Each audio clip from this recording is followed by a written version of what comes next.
Oh my god.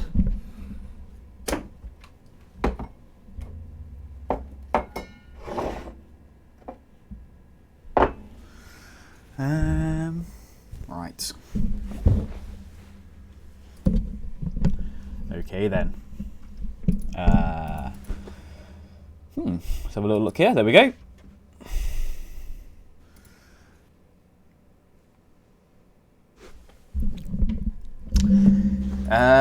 Let me change you to I just need something Edain. Let's just do this, I guess, and just save that. Oh, change it to just save. What's going on now? I just need something. Edit. I need to learn how to do this without actually streaming first. Edain 1v1 Sparta new Imla build experiment. New 1v1 versus Sparta, I guess, would make more sense. Save. Then here, and here. And that's it. New 1v1 versus Sparta, I guess, would make more sense. Save. Now get it up on my phone, and we're good to go.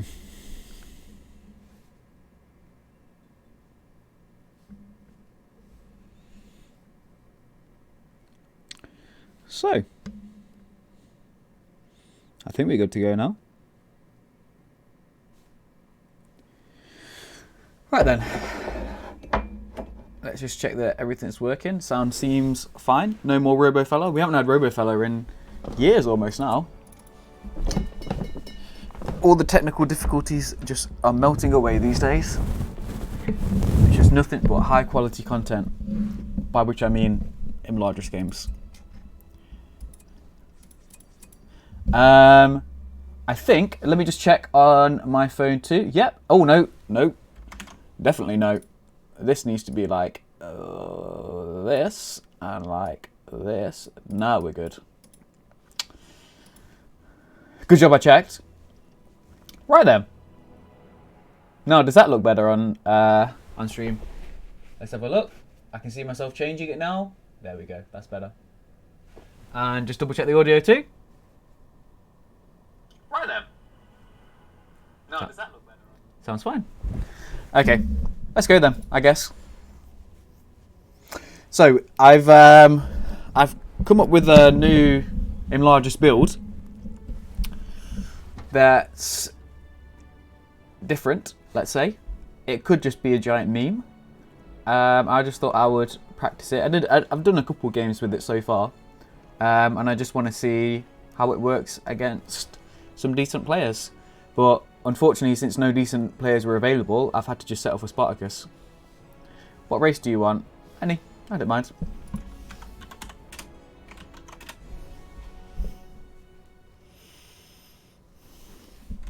Yeah, Angmar, that's fine. So you're probably going to go for a wolf spam. To be fair, Angmar is probably not the best faction in the world to play this particular new strategy that I've got. I'm going to do it in its most extreme iteration, let's say. I think the general ideas of it have basically been quite well established already from 4.4.1. But I just thought I've got a slightly different way. You'll see what I mean when I play it.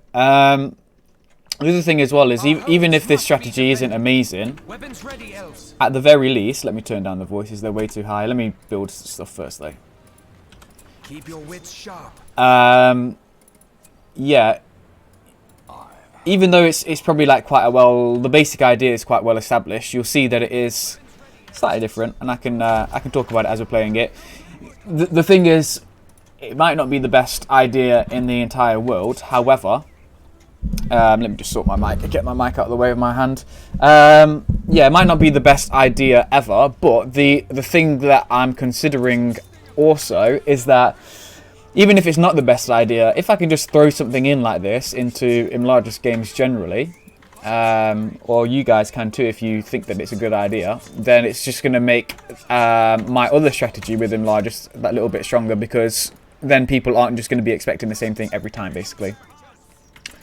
Oh, he's gone for a wolf pit here, but I might be able to just snipe that actually. I think I'm gonna try and snipe that and then just build a farm there. Should be okay. He probably thinks that I'm going to go for no outside eco, but this little change up of strategy that I'm doing is basically actually just the complete opposite of that, which is why I said that it's quite well established already. Let's just have a look at what he's doing in this creep over here. Not doing anything yet. Okay, that's fine. There's Draugling. Can I try and snipe this? I think I might be able to. So you can come over here too. Maybe it's an overcommitment trying to get this.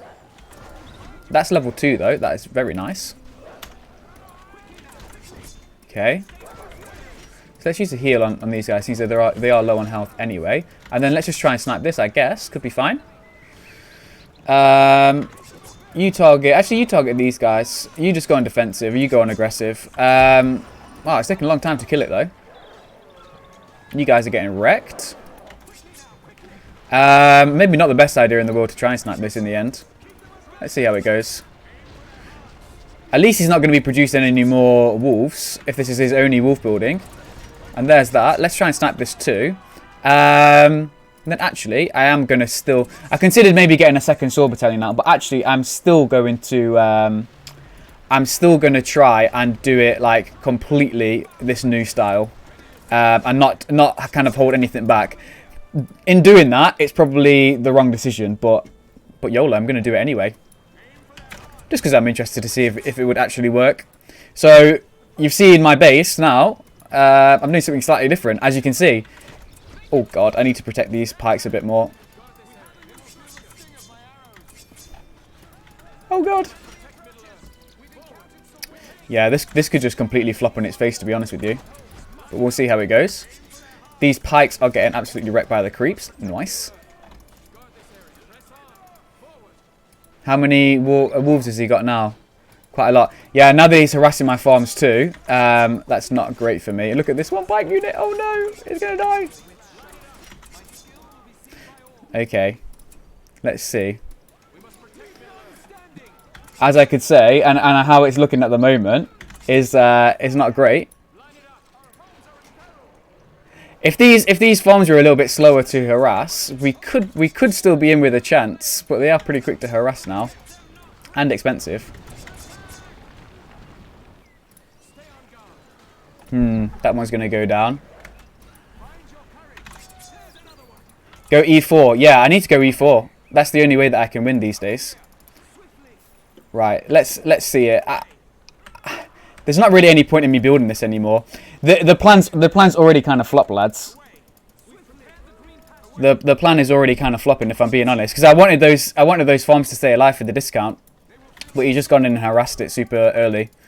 Let's see if we can grab this though. Probably not. If it doesn't work this way, then I have got another way to try it as well. Oh god.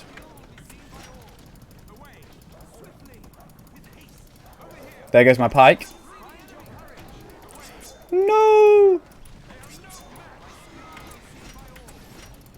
Okay, I'm going to have to get the hell out of here. And now my cav's way too expensive. Okay, I'm going to have to fight here. So as you can see, it's going well so far. Let's grab this guy.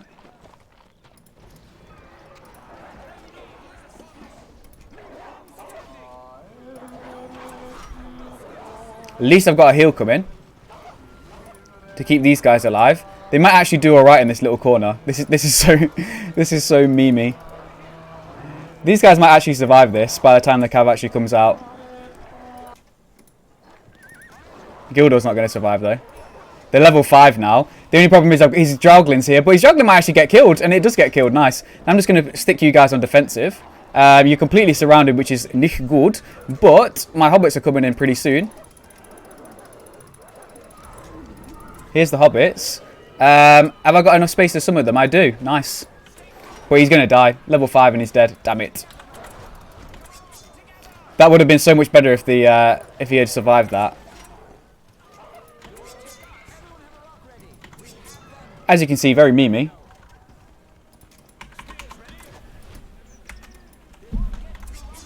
Nice. Let's see if I can still get this. I'm going to grab the outside farms now.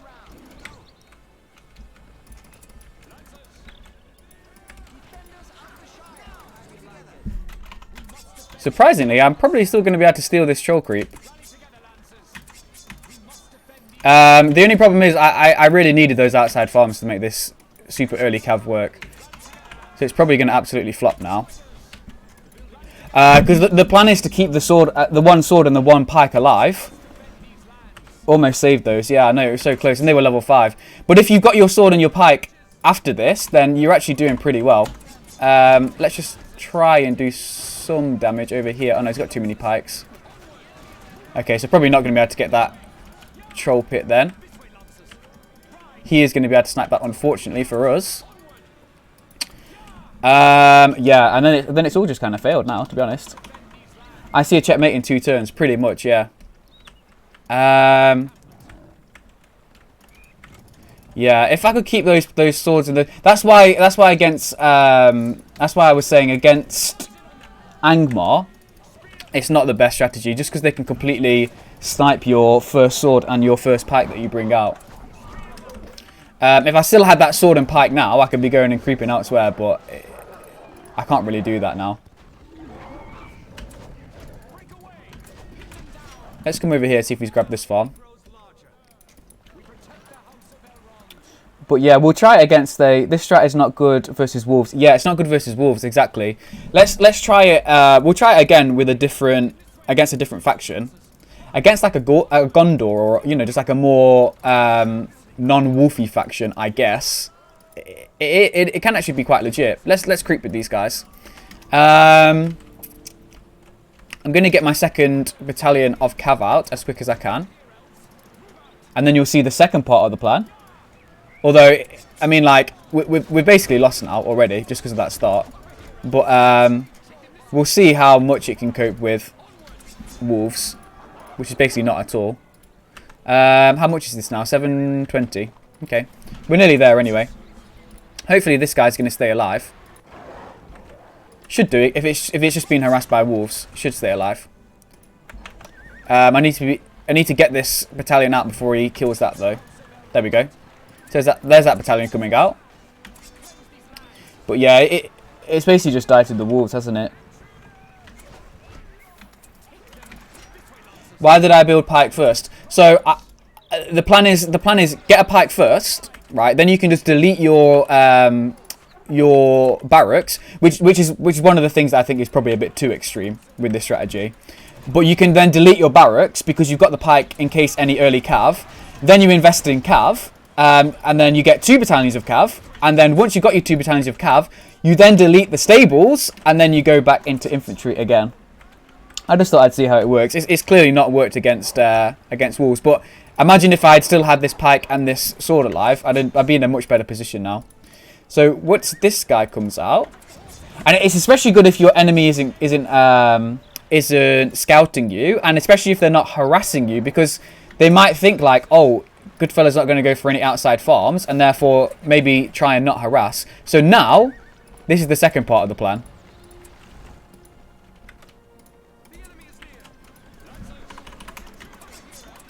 So let's actually come up here. See if I can get a hit in on these guys. Might be able to actually just snipe that thrall, potentially, if I keep trampling him. Should be able to get it with one more trample. His pikes are coming in now, though, but he's just moved them back, and that's him dead.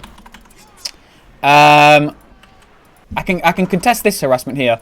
So the basic kind of idea behind it is that enlargers can't really control the map with just infantry. So I thought go for cav earlier. I don't think it works against aggressive players. No, I don't think it does. I think against really early harass, it's not very good. But you can see already, like, I can at least contest the map a little bit just with this cav. Now, if I had my sword and my pike still, then I'd be doing reasonably okay. Not amazing, but reasonably okay.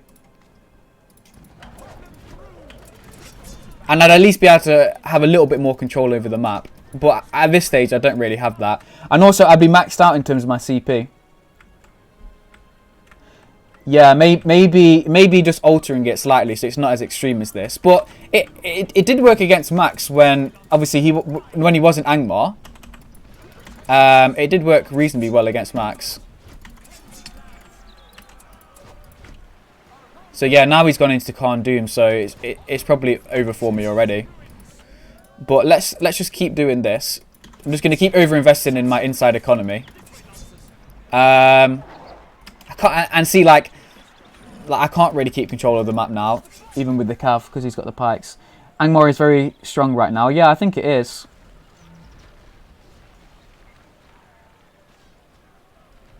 Yeah, I maybe would have it if I went for it instead of the pike. The other thing about going for the pike is that you can grab the these wargs up here, which people often don't go for early on. Gonna keep investing in my economy. I'd like Gildor back now to just scout what he's doing too. Lag, yeah, it is quite laggy. Well, very laggy actually.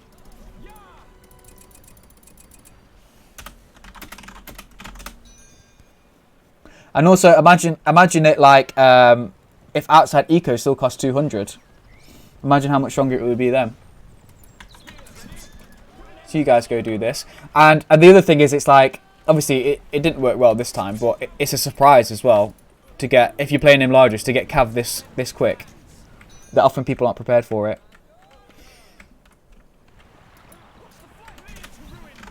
Don't know why it's got so laggy all of a sudden.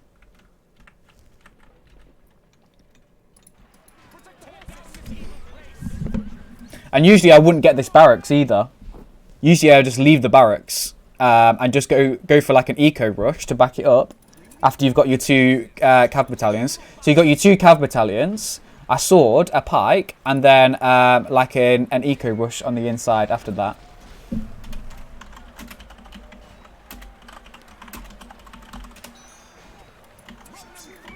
And the other thing is, against Angmar, which does make it a little bit better, is that you can snipe this.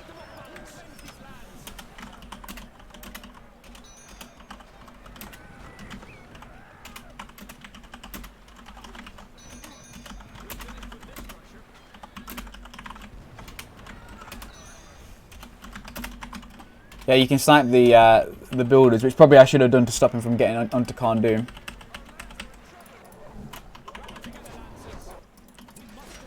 So I'm waiting. This last spot is going to be for my library. Yeah, it's super laggy. Good players will scout it. Yeah, I know.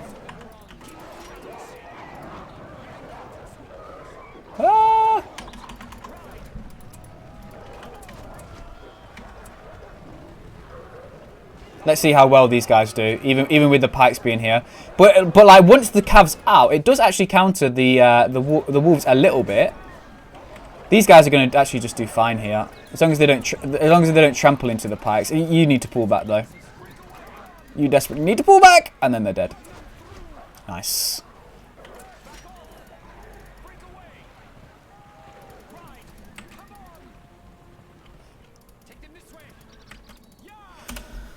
I might just give the GG though at this point.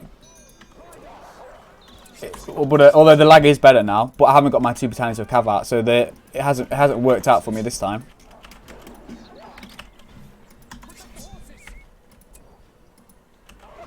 The other thing is that your timing of the hobbits can be really powerful in this strategy as well.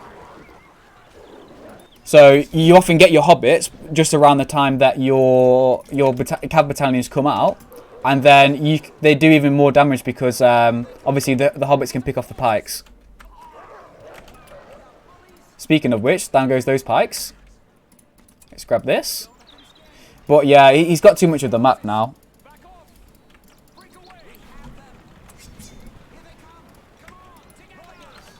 And there's Karsh as well. Talk about hero spamming. And has he got level 2 eco now? I think he does. Yeah, he does.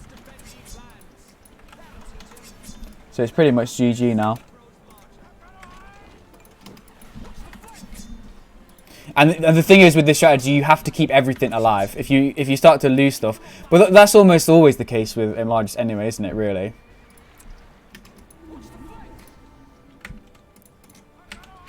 So let's get some infantry out now.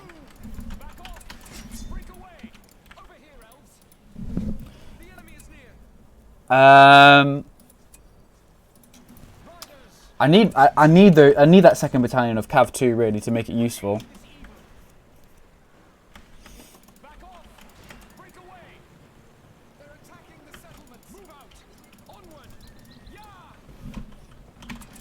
In fact, I think I'm just going to give the GG now.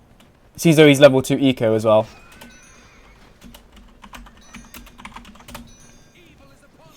We'll go for it again. Let's read. He says no. Okay. I guess I could play against someone else if Spartacus doesn't want to read for some reason. But yeah, so the idea behind it at least is to try and grab the map. That's the Spartacus we know, complaining about heroes and then using them himself. Lol. Yeah, it can't work when your sword and your pike die first. But how it worked against Max, when I used it against Max, was that the sword and the pike was still there, and then I had my 2 battalions of cavalry, and then he had to invest a lot in pikes, and then just go for an eco rush, and it worked out reasonably okay. But obviously, it just completely failed that time. But then, like I've noticed quite a lot now that wolf spam kind of like kills a lot anyway. Like I lost that game against Mogat to massive wolf spam, and I lost the game in the tournament against Fabuki to massive wolf spam. I wonder if that's just a really strong strategy in general too, as well as that strategy that I just did not being a great counter to it. Although once you got the cav out, as long as your infantry stays alive, then it can be decent against it actually. I could play against Johnny. I mean, unless anybody... Let's play a game against Johnny. You can see it against him, who I don't think he's as good a player as Spartacus, but we can see it against him as well. Just to show the advantages of doing it. And then if anybody wants to play, who's in the chat at the moment, just send a message on YouTube, and then we can play maybe the 3rd game. But for now, we'll go against Johnny. He's going to go Rohan. I actually played this against Johnny last night, this strategy, and I beat him with it. And I actually think, like, against Rohan, it's not, like, the worst thing in the world either. Easy, yeah, the wolf spam just killed that strategy. You can have a look now, Spartacus, to see what I was doing.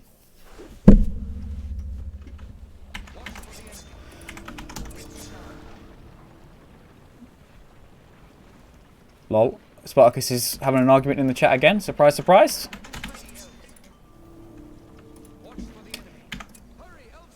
So yeah, let's see how it works against probably. I don't want to be rude, but a little bit of a weaker player maybe. But you'll see what the advantages of it is, and it's probably the way I'm doing it is probably too extreme, and you could potentially make it better by making it less extreme. But I just want to show the idea behind it, like in its kind of purest form, if that makes sense. So this time I haven't got wolves to worry about, right? I've got peasant spam that's going to harass my farms to worry about, sure, and I've got early cavalry from him to worry about. But I'm not going to lose both of my battalions like in the first 2 seconds. I feel like against wolf spam, you need to just spam and clump. Like that's the only real counter to it. Otherwise, the wolves are just going to pick you off. So you just need like a shitload of swords and just clump them all together. Otherwise, you die straight away. That's how I feel it is anyway. That's how it always used to be, and it feels like it's for some reason a little bit stronger now. But I don't know if it actually is or not. Now, fella, go play against noobs. Well, I asked you if you wanted to do a re, and you said no. So, what do you want me to do? Yeah, so we'll see how it works now. Oh, yeah, got to do this to make it as extreme as possible. And we'll see how it works just like this.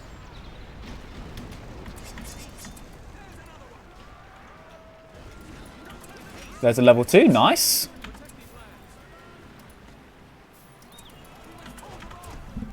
So let's see if he's creeping over here. And the thing is as well, like, you need to keep your farms alive, and that's the problem. Like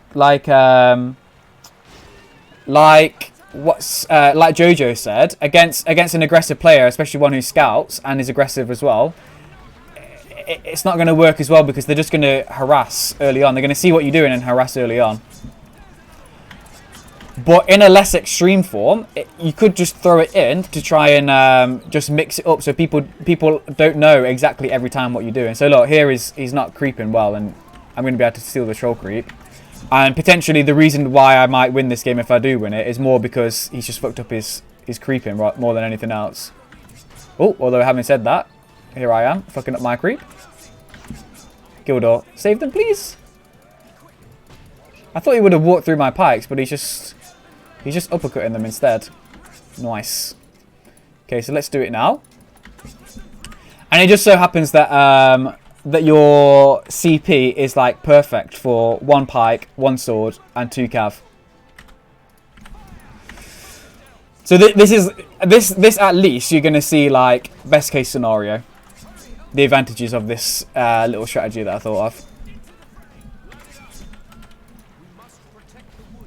So I've got all of that stuff, which is nice. You can be control 7. And like I'm not really at threat of losing all of my stuff yet.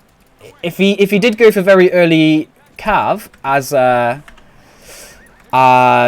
Rohan, then maybe I could be in trouble. But that's why I've got that pike as well. And now what I'm going to do, right? The plan is two battalions of cav, and then delete the stables, and then just overinvest in eco, and then convert back into army again. So that I can keep hold of the farms on the outside, and then I can use that economy that I'm getting from those outside farms. Look, he's just letting his peasants die here. So you can tell he's not that great of a player. Yeah, to just overinvest in the economy and then invest back in the infantry again. So the cav helps me keep control of these outside farms, and then once I've got the outside farms, then I keep them with the cav, then I can invest in my inside eco. So it's like best of both worlds, basically. Let me stop making that, actually, and get this one instead. Let me scout what he's doing. This guy loves to go for cavalry and heroes on cav. Yeah, Gildor spam. Gildor spam for reals. So there's the first battalion out. To be fair, he's scouting, so shows that he's not, like, you know, the worst player. But he's not really controlling his troops that well. Like, he's coming in here now to, I guess he is targeting my pikes, to be fair. But this cavalry's going to be able to just wreck these now. Yeah, and the other thing is, like, it can take you by surprise, and you can have not enough pikes ready, and then the hobbits come in just in the right time to snipe the few pikes that you do have, and it just kind of hits you as a surprise. So if you can mix up the two strategies of, like, sometimes don't go for outside eco and get lindens, and then sometimes do go for the outside eco and go really early cav, then your opponent is less likely going to be able to build the perfect strategy against you.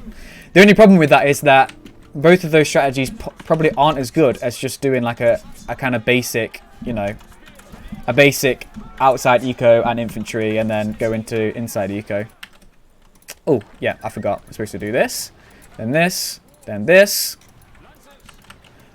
And so that basically, like, it's almost like you just win from eco. I probably should have been able to steal that then, but I was too late with my cav. But then pick up a kill here. And you can see how strong I am now in this position. That I don't even really need to overinvest in infantry, which is why I can just overinvest in eco instead. So this is like best case scenario example. And I'm actually just going to go for the library next, get level 2 and everything. What's my favourite faction? Can you guess? Can you guess?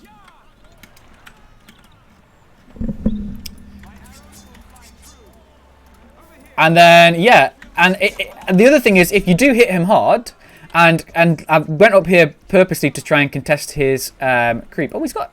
What's he got up there? Nothing. He always goes for these Eastfold guys. Oh, fucking up my creep again. Nice. Why is he not targeting Gildor? I swear the creeps have just got something against me. You're supposed to target the hero. What are you doing? It's like it will always target the hero unless it's versus me, and then it just targets my stuff and kills me. So freaking annoying. The other thing is this cav is quite good as like anti-cav as well. So library next and a barracks. Oops, fucking up everything over here. And now I just have the whole map, and I can overinvest in eco, and I've got the outside map too. So that's like the ideal scenario, which probably wouldn't happen, like Jojo says, against a good player who scouts it. But this is the advantage of going for this, at least. And the game with Spartacus, the sword and the pike died straight away to wolves, so potentially it would be better if that wasn't the case. And look now, I've got my hobbits already. So if he did make pikes now, I could just counter it. And look at all the eco that I'm getting. So, oh, it's stupid. I forgot, when the library gets built there, it doesn't build for some weird reason. Now I can get more... I can get more, what Shimmer calls it, infantry. Now, you guys can go and contest this over here. Now, the thing with this guy is he always goes for these Rohirrim, and then he just tries to win the game through that. Through just getting loads and loads of these guys. So now, actually, I think the better option is to go for some pikes. Oops, I need to build this. This is not building anything now. Oh, what's going on? I thought I built that there. There we go, that's better. Yeah, he just tries to win with this, and then it's basically an easy win. But sometimes he kind of cancels around with sieging. Should actually make my cav go faster than his, right? Maybe better to catch it. Let's get a Linden Tower and get some Lindens out too. Then you can contest over here. Well, that's it. Yeah, so I guess like the couple arguments you could make about this little strategy and the couple games that we've seen so far is, number one, Spartacus' wolf spam completely destroyed it because it just kills the first 2 battalions, and you basically have to spam swords to counter the wolf spam. And then the other thing about this game is he's not the strongest player in the world, so maybe I would have won just through doing normal stuff anyway. So they're the 2 kind of counter arguments you could have. But again, at least you've seen the general advantages of doing this. And I've just got shit tons of eco now. Like how quickly have I just grabbed the map? And then because I've got the cav, I can actually just keep it. I've played maybe like, I would say like 3 or 4 games against him, and he always plays Rohan, and this basically always happens. So I win the map. He goes in here. He gets these Rohirrim axe things. And then he builds loads of catapults on his wall, and then we just have a cancer siege, and then I win. That's basically every game that we've had so far. And to be fair, that game has happened whether I've gone for this strategy or not.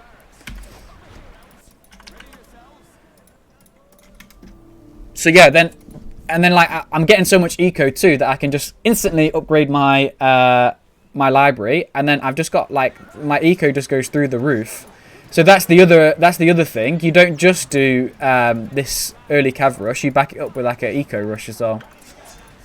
But like I said, you couldn't really see that in the Spartacus game because everything just died to the wolf straight away. So here's the Lindens too, and now obviously the Lindens plus the cav. That's when it becomes a big deal. What's the bug with the library? So you make the library in this bottom left-hand corner, and it doesn't get built. But other buildings do get built in that corner. So you have to switch it around. It's the second time that's happened to me now. So grab this, and then that's the entire map and all the creeping. And now, like, he's not going to really counter it in the right way. So he's just going to keep making these this cav and basically just win like that. And now I've got so much money that I can even just like grab an outpost or like, you know, get another Linden, I guess. And then once you built your barracks for the second time, then you can just make whatever you need. So because he's going such heavy cav, then I can just get plenty of pikes and counter it. It doesn't build on certain plots sometimes. That only happens. Oh, it doesn't only happen in the corner. So sometimes, yeah, sometimes it just doesn't build for some weird reason. And then once this ability comes through for my cav, then all of a sudden my cav's like way stronger again. I think I'm just going to grab an outpost here. Don't want to lose my cav to his. Let's throw in a heal. And the other thing with Imladris in this kind of weird strategy is don't forget they've got a heal to support their cav and to support their few units that you're going to build. So you can keep them alive a lot of the time just because you can... look, so he's got his hero on cav and then he just gets lots of cav to harass. Yeah, you can keep your stuff alive. Is he going to try and go in here? I think he is, but he could lose a lot if he does. Okay, well he's basically going to lose all that. So yeah, he's going to get some hits in, but he's going to lose so much. So probably not the best decision from him there. Maybe bring all my stuff over. How likely is he going to kill that? Not likely. This is coming through now. So yeah, like you can see, that he's making mistakes like this as well.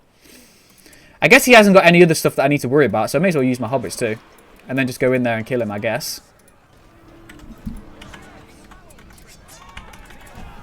So yeah, the thing is with this game, I probably would have won no matter what strategy I use. He's gone for cav archers. But with the Lindens, it should be fine. A little bit of damage being dealt to the Citadel, but it's not going to die. And that's basically GG, so now we can sit back and enjoy a nice, lovely siege. 1, 2, 3, 4, 5. So I'll get one more of you. I'll get one of you for some upgrades. And there we go. But yeah, at least you can see ideal situation where your opponent doesn't counter it well. The advantage is you've got the whole map. Like within the first, like, how long was that? 5-10 minutes. I've got the whole map, and then I've overinvested in my inside eco, and then like I'm just steamrolling ahead now. Because the problem with 4.5 that I found with outside eco is that it's so hard to protect it. But with this strategy, you can protect it, and then you can invest in your inside eco too. So that's the advantage of it. But like, look, he's not producing pikes for my cav. You know his cav's out on the field and he's not producing any pikes. So clearly he's not the best player in the world. Not only on this map. Not sure what I think of the strategy. I think significant setbacks eco-wise. Yeah, it's kind of like you kind of sacrifice your early eco quite a bit, but in compensation for mid and late game eco. But like you see now, at this point, like we're still kind of like in the mid game. I have all the eco that I need, but then would I have had that anyway against this player? Maybe I probably would. Let's just get all of this. So he's gone for upgrades now. That's going to make this harass a lot quicker. It's fine though, because I'm going to be getting upgrades on myself. And you'll see what I mean by catapult battles. If you guys have never experienced catapult battles, you're going to see what I'm talking about in this game, because the games against this guy that I play have always ended up in catapult battles. Just because he doesn't GG in the siege.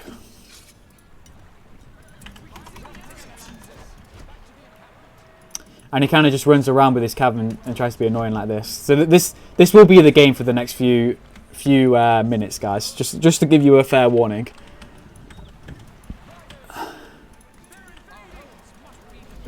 But like even without this strategy, how do you counter what he does here? I don't really see a better way of countering what he does. In fact, like it could be a decent counter, because at least I'm going to be able to get my eco upgrades out quite fast, and I can use some of my spells pretty fast. You see, he targets straight away the siege to make the game longer, basically. But luckily, I've got a speed boost on this cav too, so I might be able to get in some kills here. This is why I suggested that maybe cav archers should be slower than normal cav, because then cav would actually counter cav archers. And let's get some heroes to counter his heroes on his cav. Need to keep these boys alive. Throw in a heal. Get some kills in. I'm not too bothered about his cav archers, to be honest. I'm more bothered about these upgraded Rohirrim that I want him to stop harassing me with. Once level 3 comes out, my eco will be able to shoot him too, which will be really nice. Let me get one more pike out, because he does basically only ever go for massive cav. I probably don't need it, but in fact I don't need it. I'm not going to buy it. That's the thing that I'm learning to do more in my games. Is don't just don't just buy things for the sake of buying them. Like, it used to be that like, you know, I would just buy something because I want to macro well and I want to keep up the production all the time. But these days, it's like, if I don't absolutely drastically need it, then it's better to spend the money on something else that's going to do me a lot better than just another pike. So these guys are upgraded now. They should be upgraded again later, and that should completely counter what he's doing here. Like, here again, like, he summons swords here because it's gambling and he wants 3 units, but then my cav was right there, so he shouldn't have done that. Waiting on this upgrade, and I'm actually just going to try and start the siege now. Just so this game doesn't go on forever. This man embraces 4.5 and I respect that. Yup. So just come in. I'm just going to get 2 catapults. Again, like, there would have been times in the past where I would have tried to get like 4 or 5 catapults. But now it's like, well, how many do I actually need? I need, to be honest, I need 1, but another one doubles the DPS. So I'm going to get 2. And then I'm not going to get any more than 2. And I'm going to spend the rest of that money on like heroes or upgrades and things like that. That will actually help me out more when he tries to push me back. So here's his first wall catapult.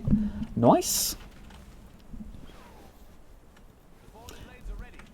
Forged blades. So I should be able to do well in the cavalry battles with my own heroes and my own upgrades. Let's make sure that this is switched on. I'm going to save the breeze of manway for when I get the hobbits back, I think. Can double upgrade these, which is really nice. Oops, you need to be in the clump. You guys can do this. So he's targeting here, but I can just pull her back. Let's throw in a heal. How's my cav doing? It's surviving. I'm just going to pull back a little bit. But actually, we were doing really well there. Probably didn't need to pull back then. And he's retreating now. Okay, he's not now. I'm going to breeze a manway and hobbit him then. Oops. Down goes Arwen. That was stupid of me. Wasn't even looking at her health then.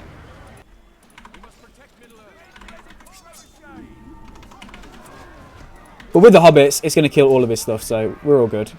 32 resources he's getting here from... can I get him though? Can I snipe him? With the speed boost? Maybe, maybe, maybe, maybe.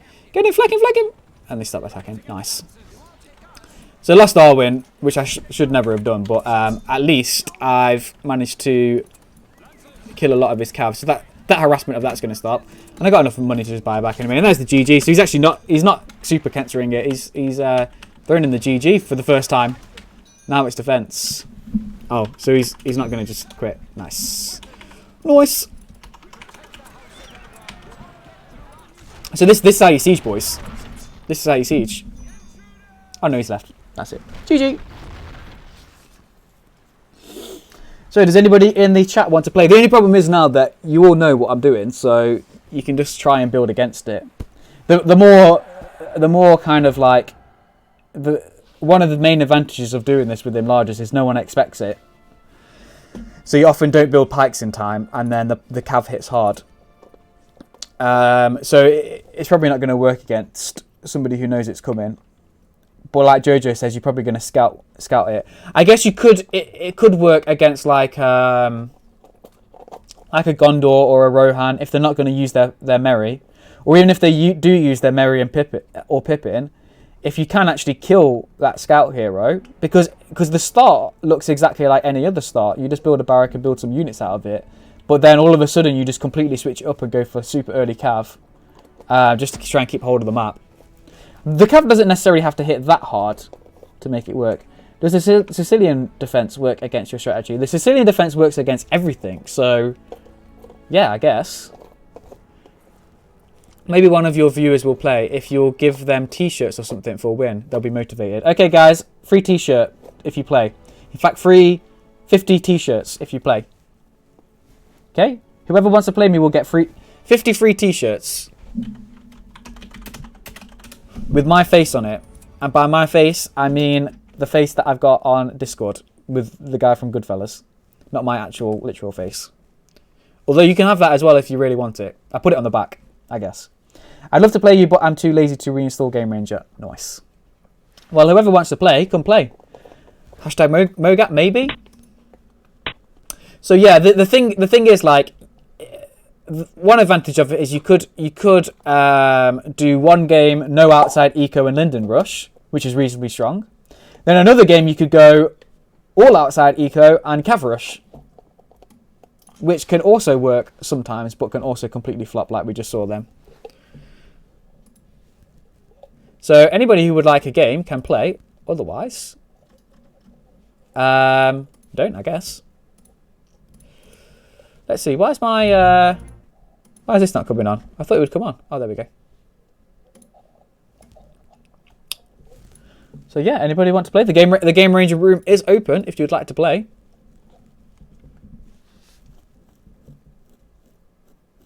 Why don't you just make 2 folders, Mogat? Makes no sense to me. Yeah, and the other thing is, as well, consider this strategy with 200 resource outside eco. Like that, it would be more legit at least. Potentially, it still wouldn't work right, but it would at least be more legit because the 300 eco is actually quite a big deal. So with 200 eco, you would get that first battalion of cav out like, what would it be? 50% quicker, and the quicker your cav's out, the quicker you can stop the harass of your farms, so then your cav stays cheap for your second battalion of cav. And even for your first battalion. Because you saw in the Spartacus game, after my sword and my pike died, he also harassed my farms, and harassment of farms is quicker now in 4.5. I don't know if that's going to change in the next patch or not. But by the time he had killed my starter battalion, or not even before that, when he was chasing my starter battalions around with the wolf spam, he'd already harassed both my farms, and then my cav was 800, and the whole strategy had basically failed by that point. If the harassment was a little bit slower, like it used to be, I probably would have got my cav out for cheaper. And obviously, if it was 200 resources, I would have got the stables quicker, and I would have got the cav quicker, and then I would have been able to stop that harass of the farms. So I think it could work, but it's probably like 4.5 is probably the worst version to try it in with the 300 eco farms. But if we do make outside farms cheaper again, then the other strategy of going for earlier inside eco, that will just be non-viable, and basically like almost everyone will be going for rushing cav. I guess you could just do a normal infantry spam into cav like most people do these days. But it's looking like no one's willing to play. Just sitting here on my lonesome, and no one wants to play. I would, but Game Ranger gives me 2.5 second command delay due to being NA among other issues. The beta is way more enjoyable. Well, that sounds good. You could do a separate BFME and Rise of the Witch King folder. Yeah, that's exactly what I said, the idiot. The Edain launcher stops working, and if I try to do separate folders, oh my god, I've got this new cleaner for my keyboard, right? That's like a goo, and that's what you sound. That's not me. That's the goo. Okay, it's the goo. Just before you all start making memes about it, it's the goo. It's really good. I recommend it. So you just go on Amazon and type in keyboard cleaner, and it says glue, and you just basically like slap it on your keyboard, and then it goes in between all the keys and picks up all the dust and stuff like that. Premium Pills says I'll just stop playing Enorath. Premium Pills, I want to see you play fella. Yeah, let's do it. You said that you wanted to play ages ago. Now's your chance, because I'm using meme strategies. So it's your chance to beat me for once, I guess. Someone needs to play, otherwise the stream's going to be over. That sounds so gross. I have no idea what it would sound like on the mic as well. Ooh. That sounds so gross. Come on then, Premium Pills. Let's do it. Or I could invite Andres. But I need a decent player to try this out against. I've beaten Andres a couple of times with it as well. Or Luke. We can play chess or Company of Heroes. Yeah, we can play Company of Heroes. I'm down. Or chess. I'm down. If nobody wants to play, Edain, we're going to have to do something. Otherwise the stream's just going to be over. But yeah, You know, like, if you were to... I guess if you were to use that strategy without telling everybody about it on stream first, if you use that strategy, say, like, in a tournament against someone who's less likely to scout, it could be, like, super duper effective. We got DGS Gomes. From Brazil, it looks like. I think that would be Brazil still, down there. Maybe he would like to play a game. Do chess, please. Let's do one a game. Let's do one game if this guy wants to play, of Edain. Then we can switch over to chess or Company of Heroes. No, let me be alright first.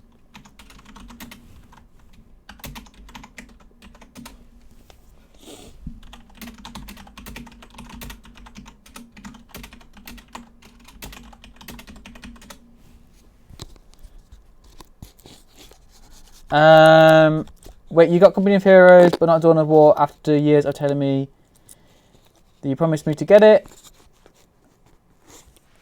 I got Company of Heroes for a stream event. Yeah. Oh, he says hi. That's it. Let's go then.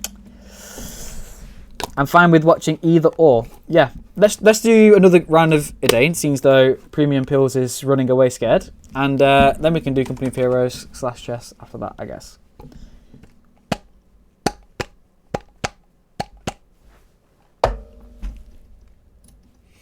I'm going to do the same thing again, just to see how it works. And the other thing is, like, you don't have to be as extreme with it as I was. You could instead not delete your barracks, as one example. You don't have to do that. It's just it makes the cavs that slightly little bit quicker again. Why is the stream going like this? Oh, like this is better now, maybe. Yeah, you could not delete the barracks. That's one thing that would make it less extreme. But then your stables would be just slightly slower, which I guess, like, you know, it's probably worth it. So it's probably not the best idea to delete the barracks. But the other thing that you can do, is it going to come on now? Yes. The other thing that you could do is you could, I can't even remember what I'm talking about now. What am I talking about? You could, oh yeah, you could get like a second sword. You could go one pike, one sword, then cav. It's just that if you do that, it's basically the same strategy that everyone used in 4.4.1, where you would just go infantry, then cav, and then win, basically. Just go stables first. Yeah, I did try that before, but it just doesn't work. It's 1,600 resources for a battalion of cavalry in like the first second. So yeah, it does not work. I even tried to do the Wolf Rider start against Mogat. That also didn't work. Where you just buy the Wolf Pit, get the Wolf Rider upgrade, and then your 2 starter units are cavalry. It beat Devil's Daemon though, to be fair. But did beat Devil's Daemon, so that's one thing. But then I guess you could say what doesn't beat Devil's Daemon. Could be an argument. I'm not saying that I'm making that argument or that I agree with that argument. I'm just saying that that is an argument that could be made. Just saying. So let's kill this guy. Sorry, Devil's Daemon, if you're watching. We love you, really. But it seems though Elite Cryptic isn't making any videos anymore. I think it's fallen on me to carry on the eternal Devil's Daemon roast, I guess.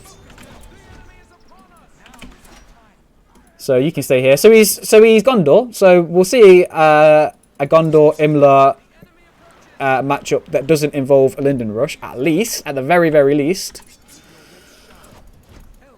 So I'm still going to go extreme strategy, and I'm still going to delete this, because look, 150 resources. Now, when I delete it, whoa, look at this, I got 300 resources for my next farm.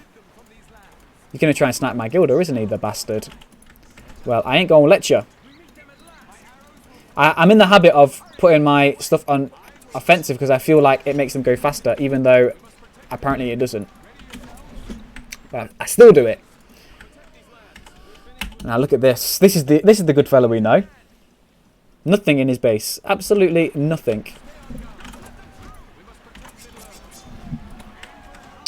So let's see. He's upgraded his Pippin.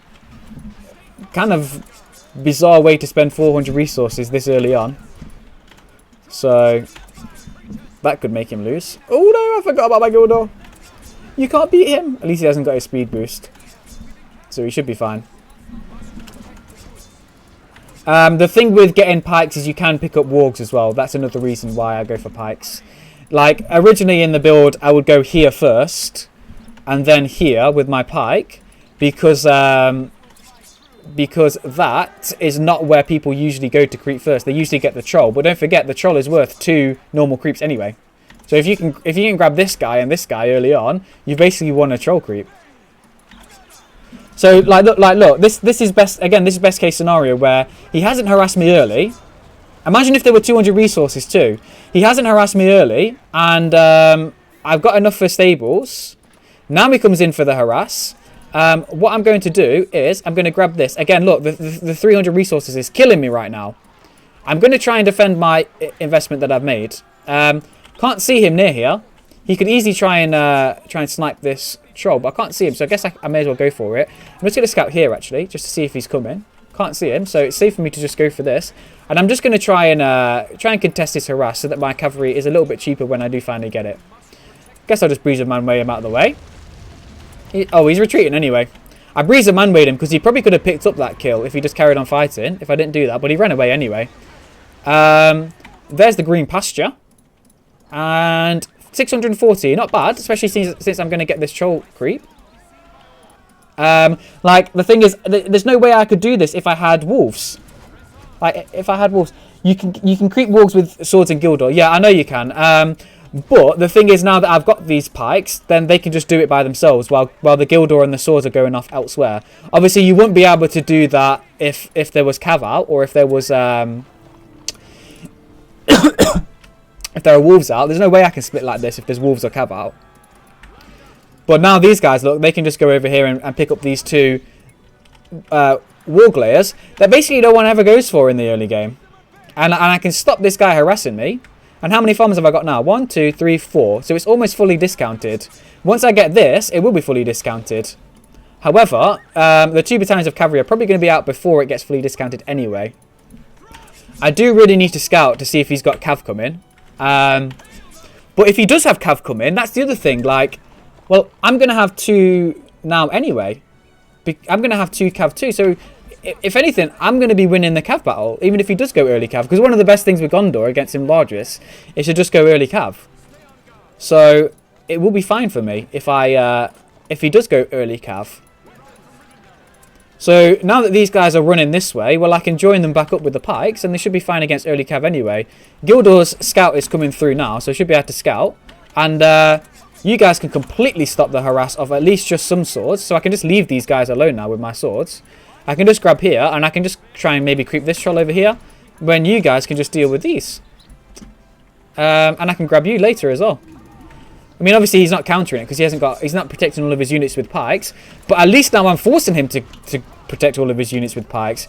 Usually in a Gondor versus Imladris mirror, it's like you can just spam swords and give 0 fucks. But now you actually have to give a fuck against this strategy. Grab you. So this again is maybe me being a little bit over the top and a little bit extreme with the strategy, but. So here's his pikes. Oh, and he's got a early Baragon. The other thing is, like, if your cav micro is good, even when they do have pikes, you can still make use of them. So this is maybe again a little bit over the top, but once I've got my 2 cav out, because he's going to be making pikes now, I'm actually just going to stop cav production and buy a farm in that spot that used to be a stables, which is really good for me.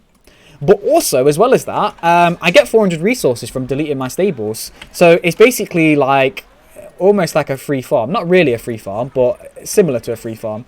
So now he's got this. And look, my calls it are nearly ready. My hobbits are nearly ready. He hasn't grabbed this, which is suggesting he's maybe not the best player in the world. Whoops, I don't want to be fighting here. I want to pull back. And And these guys are pretty decent at creeping. They're going to get that in about 2 seconds. Soon as I get 1,500, I'm going to go for my library. So it's like a super big investment on the inside eco. It's basically a... oh shit, I forgot. I need 4 spell points because I didn't get the... I thought I had the heal first, but I didn't. I got the reason my way, didn't I? It's basically like a... almost like a 4.5 counter build, I guess. You could describe it like that. Because it's like... I'm dealing with the problems that 4.5, or at least trying to deal with the problems that 4.5 is presenting, in that your outside eco is very expensive, so it's a big investment. But then also using the advantage of that outside eco in making the cav cheaper, and then because you got cav, you can keep control of the outside eco, then invest in the inside eco, and then just eco rush. That's basically the plan. He's not going for any outside eco. Which I guess he's using that money instead to invest in heroes, so it's probably not the worst thing in the world. But now, like, I'm not super concerned about this clump. Like, I can run away from it if I want to. He still hasn't gone for cav, which is like perfect for Imladris to not have to worry about cav. So I can basically pick and choose when I want to fight and when I don't want to fight, and my cav can just reign over the entire map. Oops, should have got this way ages ago, but not the end of the world. Gonna grab this, and once I get my CP out, I can basically just Linden too, and Lindens are still really strong. So do I get spell points from killing these guys? Just gonna use a heal. Seems though my heal comes back pretty quick anyway, and we're not fighting, I may as well use it. That's one advantage of going for the author halls, is that you can use your heals much more regularly than you otherwise would. So even though I'm not fighting, I still use my heals. So it's almost like a mobile well. So yeah, no cav yet, which is perfect. So this is what you really don't want to do probably against this strategy. But then again, it's what you don't want to do against every strategy when you're playing against Imladris. You need cav against Imladris, otherwise they just kind of steamroll. Now look, I've got the whole map. I can contest the map against him. And if I just infantry spam now and get Lindens, then like how is this not a good idea? The only thing is it could collapse in the early game if somebody scouts it and harasses super early. Let's have a quick look at the chat. Seems though we're kind of just walking around and harassing each other at the moment. I don't want to... let me put you guys on defensive though while I'm looking at the chat, otherwise you're all just going to die. Is he embarrassing himself again? In the first game maybe, but then was that embarrassing, or was that just Wolves killing Imladris for the millionth time in the world? Can fellow win one game? I've already won one game, so yes. Upgrade Pippin and Baragon. This guy knows how to meme. Yeah, so, I mean, like I said before, there's 2 counter-arguments, really. Number one, Wolves just completely wrecked this strategy. So, Wolves make it basically so that you can't do this strategy. So, that's one counter-argument. The other counter-argument is, the ones that you're winning is against people who are, like, upgrading their Pippin in the first 5 minutes. So, you would win against them probably no matter what you did. Which is... probably also true, which is why I wanted to do a re against Spartacus, but he just hashtag said no. But the eco now that I've got it's like so strong. It's so strong that like I guess if you harassed and killed it in the early game, then it still wouldn't work. But you know, if you can survive the early harassment, it does develop into something quite strong. Let's overinvest in eco again. Get to level 3 as quick as I can. The library mechanics make it pretty strong in my opinion too. This strategy. So he's gone for his marketplace. So he's going to be upgrading his eco too. He needs to split and harass everywhere. But then I've got my 2 battalions of cavalry out, and they've got this upgrade now. So I'm actually going to be reasonably good at defending against the harass. So even if he does harass, and if he does split, well, you know, I've got ways of dealing with that now that I've got my 2 battalions of cavalry out. He's over clumping, I would probably say, but then, like, you need to clump against cavalry, don't you? You need to do it, otherwise you're just going to get wrecked. And if you lose units, especially in 4.5, I feel like if you, it's always been the case in Edain, but it's probably even more the case in 4.5. If you lose units, you're so like buggered. You can't really do anything. But the plan now is just you know, let him do what he's just kind of walking around the map, and I'm just deleting my farms because like I've got everything else. It doesn't really matter too much to me that he's harassing, especially when I'm just going to come over. Once I've got enough lindens, etc., I'm going to I can engage him. Once I get my hobbits too, I could even pick up a hero at this point. I think I might grab an outpost though instead. Equally as Mimi, I guess. Like look now, so now he's splitting, but with my speed boost on my swords and with my lindens, I can just kind of pick them off. Now he's having to come back with his clump. I'm going to just snipe some spell points. Oh, that's not good for me, but I can try and run away. Let's just grab this first. Let's see. So now I haven't got that much infantry. There goes Gildor again. Lol. I haven't got that much infantry, but I can just run. I can just run. Let's see. I want to try and stagger. Let's try it now that it's a little bit further away. I watched something in Rude Devil's video where if you stop and stagger, it actually gains you like a little bit of a distance advantage. Is it working? I don't really know if it's working or not, but I'm far away enough from them now anyway. But like, look how much money, and like, my macro has been pretty bad because I'm not used to playing this way. But like, I'm getting like 3k overminds in 4.5. So, you know, and this is in like how long we've been playing this game for now? Like 5-10 minutes. So yeah, it's not just the cav. It's not just like I'm relying just on this weird early cav. I'm using this early cav to keep control of the map so that I can super invest in my inside economy and get level 3 on my stuff. And that's like the, you know, the second part to the strategy. If it was just early cav and nothing else, then it would suck. But it's following it up with the eco rush that makes it at least decent, I would say. At least decent. So again, like, yes, he's clumping. Yes, he maybe should be splitting more. I would say maybe like split into 2 groups, maybe. But even then, you know, when I've got 2 or 3 lindens out and I can snipe his pikes and I can use a breeze of manway on him, like, you shouldn't really split, to be honest. You should clump because you're just going to get wrecked by the cav and the lindens. Like here, look, even with his reinforcements coming back, because my cav's out, it means that he's so at risk, and he can't buy reinforcements of swords. So it's kind of going to force him to camp near his base. Look, speed boost back again, kind of nuts. Let's make sure I don't get base rushed because that could easily kill me. But these guys are going to go down. I could do the YOLO Jojo charge into pikes, but I'm not going to do that because it's probably not really worth it against this one pike when they might die to these guys anyway. Although I could do it. I mean, no flanking damage, right? No, I just leave the... will I do it? No, I won't. Just because the Imla's cavalry is nowhere near as tanky as Gondor cav. And now I just get this, I guess. And we're away skis. They're going to die anyway, aren't they? One hit from the lindens? Nope. Oh, I'll let him live. Whatevs. Will I? Oh, you know what I'll do? I'll do this. Arwen can finish him off. MVP. So he's killing my farms. I'm just deleting them, and then I'm just going back and grabbing them again. Get plenty of lindens. I've got hobbits now, so I can really start to engage. And then hopefully one big attack on his army, and I should be all good. Did he get a postern gate? Potentially he did. Here's the well, boys.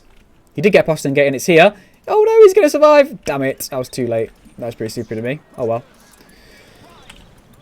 But that's skill as well, isn't it? Like I know regeneration probably isn't like the most rewarding to high skill levels, but that is skill from my part, and bad skill in that I didn't manage to pick it up when I should have been able to pick it up. And if I played better, I would have been able to pick up that unit, and it would have been dead for real. So he's gone for an outpost, as I suspected he probably had. So now, again, quite a lot of money that I'm kind of wasting. I've actually gone full CP at the moment. And I guess upgrades now will be pretty strong. And Linden's is a big deal as well so that they can target the pikes. I'm probably going to push the outpost as he is getting a a tower, which maybe I should try and snipe before it gets built. But I don't think I'm going to be able to get it in time anyway. So I'm just going to wait for my Breezer Manway to come back. I'm going to upgrade a lot of my stuff. It is pretty cheap because I've got a couple forges. And I haven't got that many units anyway to be upgrading. So it is pretty cheap, even though I've gone for an Author Hall start. Still haven't got Cav to worry about, which is lovely for me. And that's probably his main issue in this game is his lack of Cav. They are all buffed, which looks kind of scary though. But let's see how well we do here. In fact, I feel like probably pulling back here. Just because of these summons being here. Let's go this way. Just going to pull back.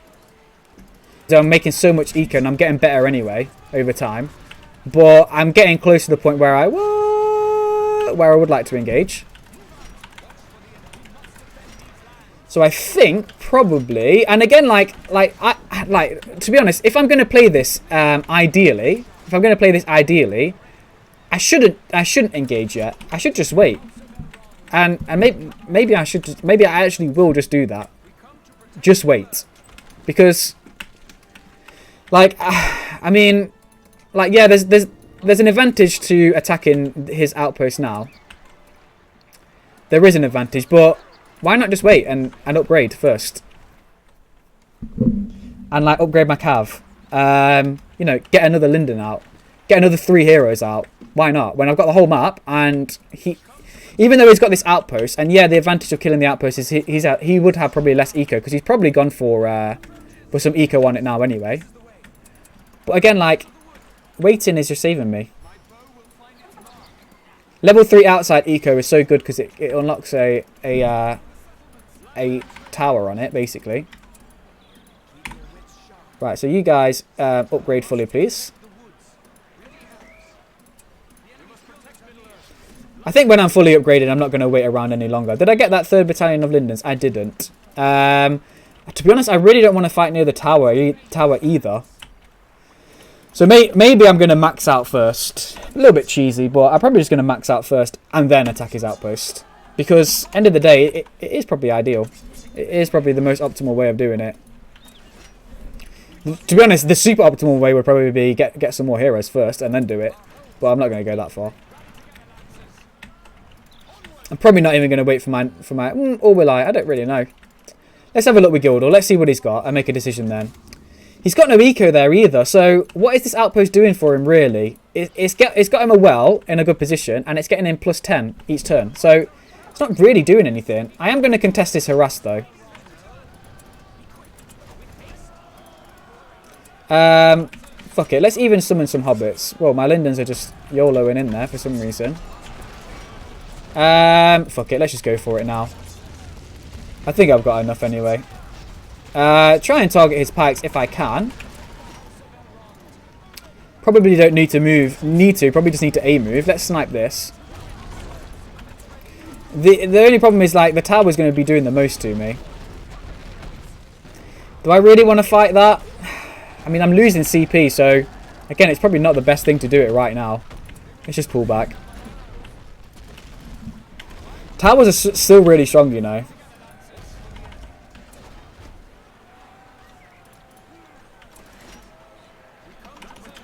Let's get another Linden.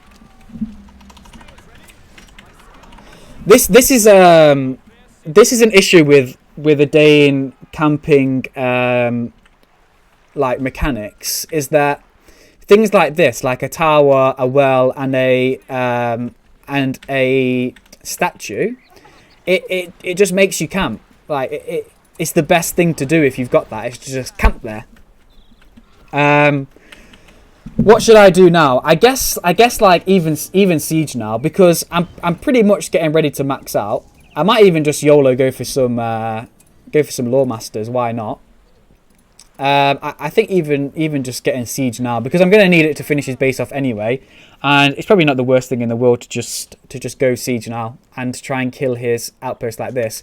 And this is the story about how my laugh got turned upside down, and we started to do catapult battles in Edain.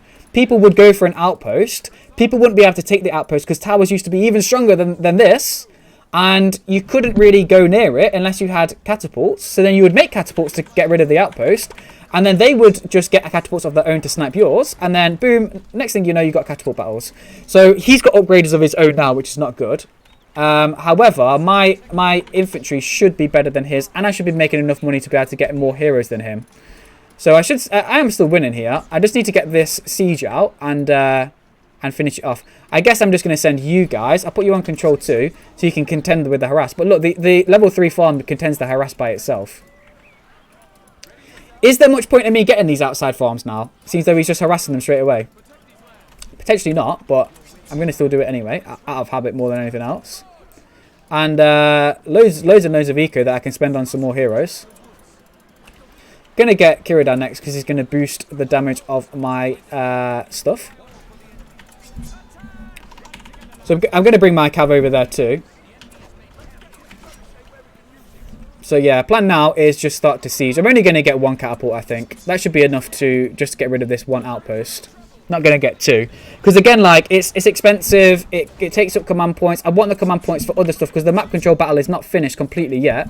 I am going to YOLO into this because he's got some swords there that I want to kill too. And he's really close to the postern gate. Let's see how much that's going to actually do. Probably going to save them both. So that's a situation where wells are not great because he's just going to instantly regenerate those now.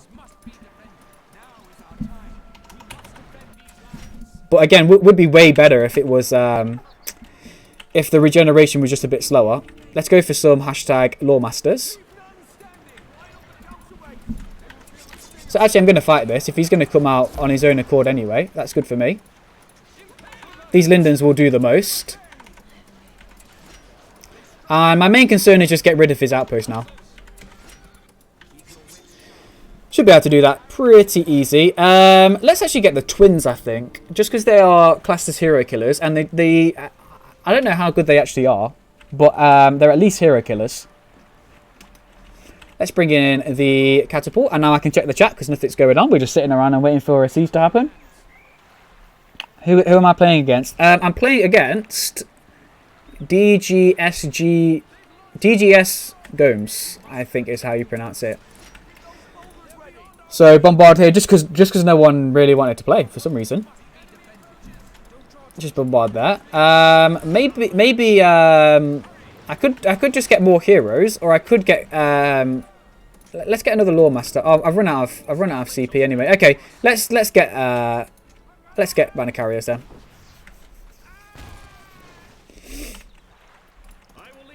Should probably have not got this sword and got more heroes instead. Or maybe even to get the extra Lawmaster. I might do that. I get the extra Lawmaster. He's getting tower guards now, which is not good for me. But I should still be fine. I hope, at least. Right. You guys A-move. You guys A-move. But you guys do something better than A-moving and target. You use this. You can use this. This can be used. So him fighting now is going to level my heroes super duper. I don't know where his Beragond is. I can't really see him at the moment. There was a level up, but I think it was from mine. So just A move, I guess. Oh, there's a hero that I can attack. There's his Beragond. So yeah, now he's now that's down. I can just move forward a little bit and target his Citadel. Epic siege gameplay right here, boys. And should be good. This guy, I wanted to obviously double him up so that he's OP, but even by himself, get out of the way, Arwen. Even by himself, he's pretty good because he can heal. I'll just throw in the heal now. Because Imla just needs another heal. And look at all the eco that I'm getting. Nice. Good job on spending it all. Did I delete those guys in the end? I don't think I did. You know what? I could even just delete my pikes because still no cav. That's been his main mistake. No cav. You guys can go be deleted. You guys can just make sure you're control 1. Control 4 I use for my cav. And control 3 I use for my archers. I may as well go in now, I think. No point in waiting around now. And just kill it quicker, I guess. Although I don't want to fight near his well. So maybe don't charge in. Maybe just wait. Could be better. I might use you guys over here. Just to defend that.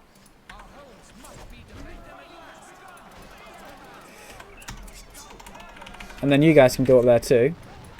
Probably should have a sword battalion here to counter them. In fact, I'm going to need one, aren't I? Probably even more than one. But I'm grabbing his outpost over here in the meantime anyway. You guys should be doing something, please. This is taking too long, and I think I do need to go in now, just because he's over there and he's doing other stuff at the same time. That I don't want to waste too much time over here not doing a lot, when I could be over there helping out my other outposts. So you do a damage buff. He's walking away here anyway. Let's use you. Let's keep this up. It's freeing up CP for me for heroes too. So I'll just grab all the heroes in the world. Cav should really be over here fighting. Let's A-move with my heroes, like a pro. Let's heal up with you. Oh, I can get another one of you two. Gonna lose a Linden. Oh, nearly. Get out of there. Get out of there, you idiot. Oh, for God's sake. Oh, well, I should be able to pick everything else up with the Cav now, anyway. Despite that. And I got enough money for another Linden. And you can actually go over there and help those guys out. You are in trouble, so you need to pull the heck back. You're getting sniped. Nice. This is catapult battling 101. But, to be fair, bad play from me. I should have been able to keep it alive. But I've killed everything now anyway. And it's looking like GG. It's looking like it. It's looking real like it, to be honest. Might even lose that outpost because I can't really be bothered to go over there and help it. I guess I should. You guys finish this. You and you can come over here. In fact, you know what? You and you can join them and come over here. Should have built him here. Oh well. And guys, do this. In fact, fuck it. You two can do that. You guys can come over here. Should be fine. Probably going to lose this outpost, but it's not really a big deal. I could upgrade these. This is a problem that I've got with Aerostar. It's not the biggest problem in the world, and it is by no way something that should be a priority. But I never purposely get Aerostar ever. Like, there's no reason to purposely get Aerostar. I will use him if I've unlocked him anyway. But I hardly ever unlock him by accident too. And I would never purposely get him. Because 900, 1,800, 2,700 to unlock him just for the sake of Aerostar. I know you get other stuff. And I do like to get this for the OP Lawmasters. Sometimes I get that for the archers if I need it. But the Rivendell archers have never really done much for me anyway. Sometimes I get this for my Lindens, but again, it's not really worth it, the cost compared to the benefit. Because all Aerostar does for you is he does a plus 100% resources on a farm. Which is just another farm. So if you were to purposely get Aerostar, it would be 2,000. Basically, you don't want to get Aerostar by accident either. Just because it's not really worth the 900 for the... what is it that Lindens get? Plus 25% damage and minus 10% armor. I mean... Maybe that for 900. And I used to go for it. I don't really go for it now. In this situation where I got 4k in the bank, yeah, it probably is the best idea. Since I've got nothing else to spend it on anyway. But in a game that's closer and you're not completely just winning, then I hardly ever find a situation where it's worth it to go for Aerostar. Hammond Sieges. Aerostar is good with training of the firstborn. Yeah, I guess that's pretty legit. So on the barracks, but other than that, it's just not. It doesn't really exist in the game anymore. For like 95% of the game, you're not on level 3 library anyway, so you're not using him. And going on level 3 library is basically when you're already super duper winning. And then when you're super duper winning, you don't need the extra resources. So yeah, on the firstborn, yeah, maybe that's worth it to go for him then. Because your unit's going to be way cheaper anyway, so you're probably going to have a lot of money. But other than that, it's like, what's the point? Lag. Maybe we should because there's some lag, so potentially we should read this one, I guess. I could get more eco, but do I need it? Not really. I don't know what to do now. I could get more eco, just build a bank, or alternatively, could get another barracks. Could do both, I guess.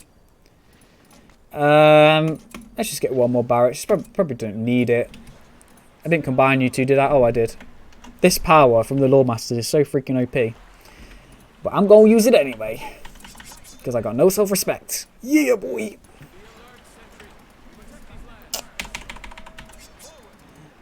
And then as soon as this gets unlocked, would be nice.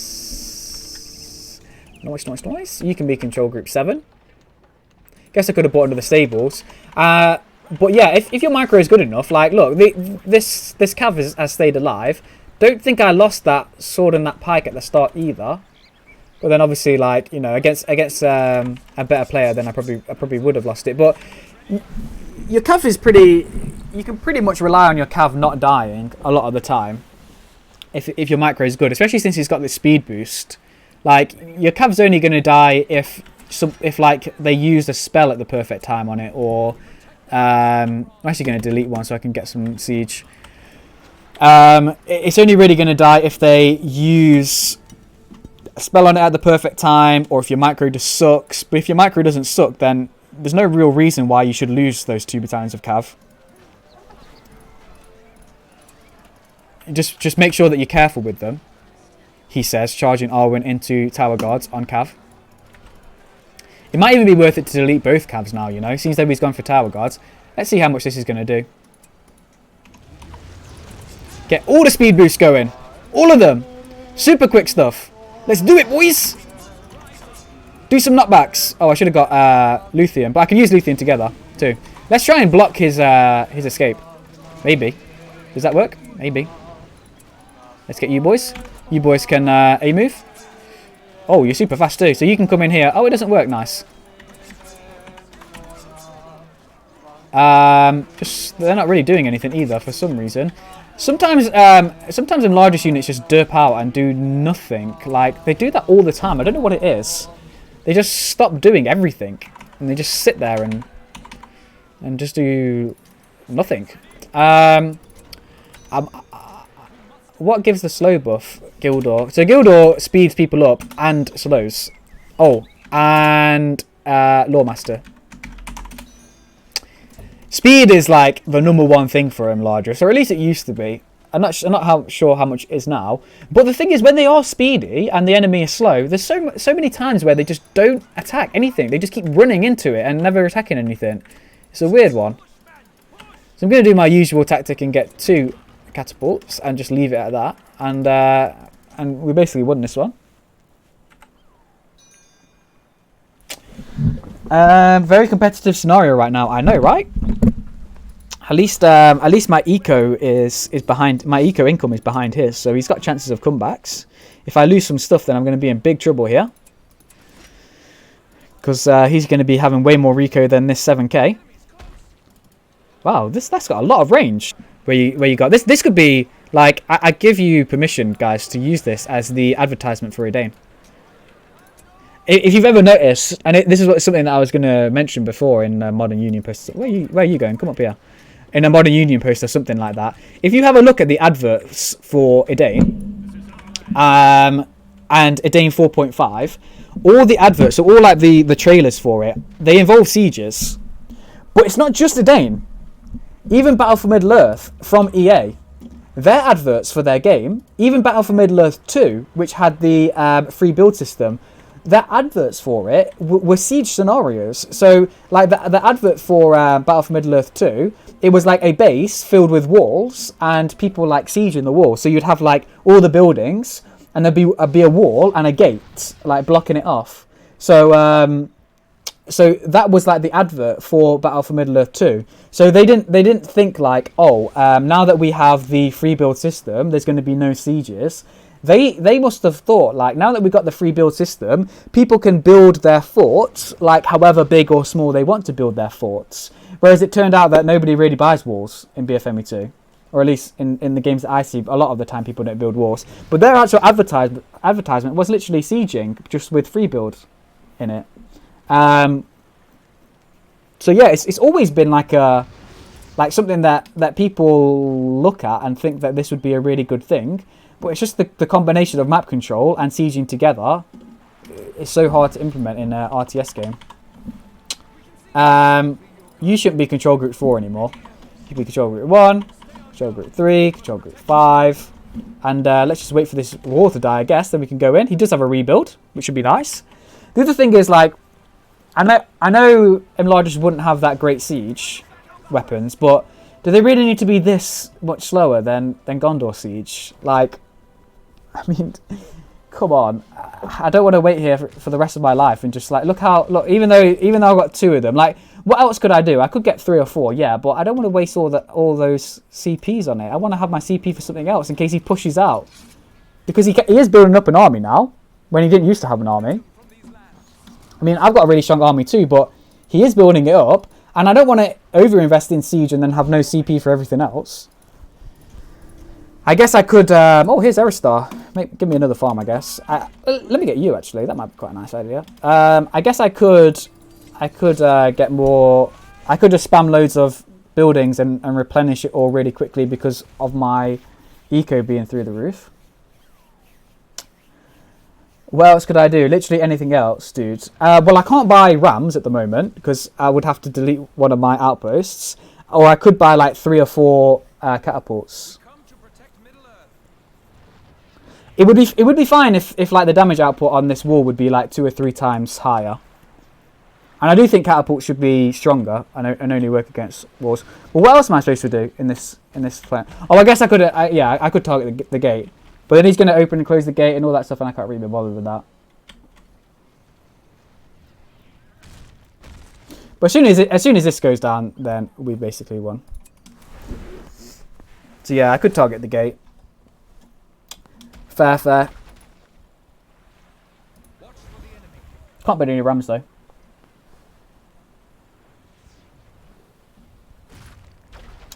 Yeah, I could shoot over the wall to hit the citadel. That might be a good idea. But now it's nearly dead. We may as well just wait for this to be dead.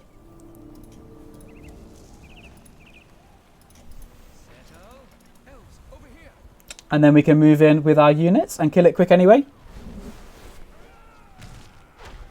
I mean, it's still taking a long time.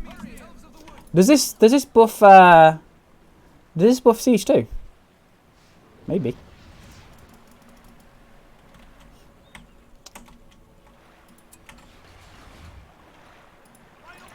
Does it?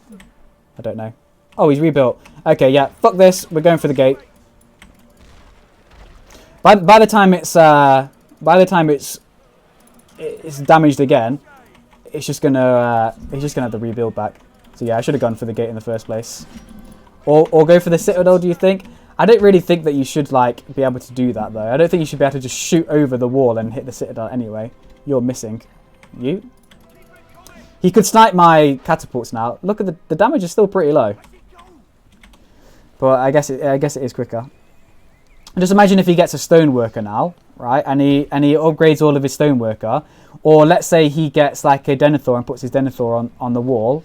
I can't win then. I can't win. Or if he just upgrades all of this stuff with towers, even if I do kill the gate, like all my stuff's going to die to the towers anyway, probably. But yeah, you are right. This is way quicker on the gate, but it's still pretty slow. So I'm currently hands off the keyboard and just kind of sitting here. Maybe I should have got more catapults. The only thing is, like, if I do overinvest in the CP, then like my army could be in a little bit of trouble. Probably not. What is the citadel bonus? Plus 50% armor against siege. So yeah, I guess you could shoot over the wall and hit the citadel first. But I mean, it's still not that great of a principle. I just think catapults should be way better against walls, and rams should be way better against gates. Or you should be able to buy a ram with them largest just in this building. I guess could make it better. So as soon as this is down, at least we're going to be able to go in, and then I'll target the citadel with these. Let's put you guys on control 2. Let's set you guys up in your formation. But yeah, like look, even attacking the gate, it's still taking a long time. It's just the enlarged siege is just kind of just shit, basically. Let's get this and really meme around. I don't know if you guys have ever used this before, but it's so memey. It paralyzes enemies when you shoot. It's like a howdy arrow on a catapult. It's like nuts. Dimitri used to use it against me all the time. It was so fucking OP. Right, get ready, boys. We're nearly there. We're nearly there. Let's get ready to use all our stuff at the same time. Last one. Yay! Okay, now you can do this. And now you boys can do this, I guess. You do this. Just go clump it in there. A move. Do this. Get you boys out. You guys can target the cav because I don't want that. Whoa. Still losing. Heroes like a pro. Two, you guys can use this and this. You guys can use that. Oh, I should have upgraded you with this earlier. There's the catapult battle nearly with this attack on with the cav. Oops, losing heroes like a pro. Pull back. Cav's going to get Elrond too. Luckily, I can just rebuy it all. So even though my micro sucks, I'm actually going to be able to get the Citadel here too. There goes Elrond. Let's just buy him back. With all my monies. Let's get Last Alliance. Seems though he's fighting outside here. Now we can just do this. You guys just switch on to this so you got a bit more armor. And then switch back because there's eagles, I guess. And we've won skis. Nice. Take some rest. Let's do the mega speed boost again. And see how fast these guys go now. Whee! And just kill all of his stuff. Where are you? You do this.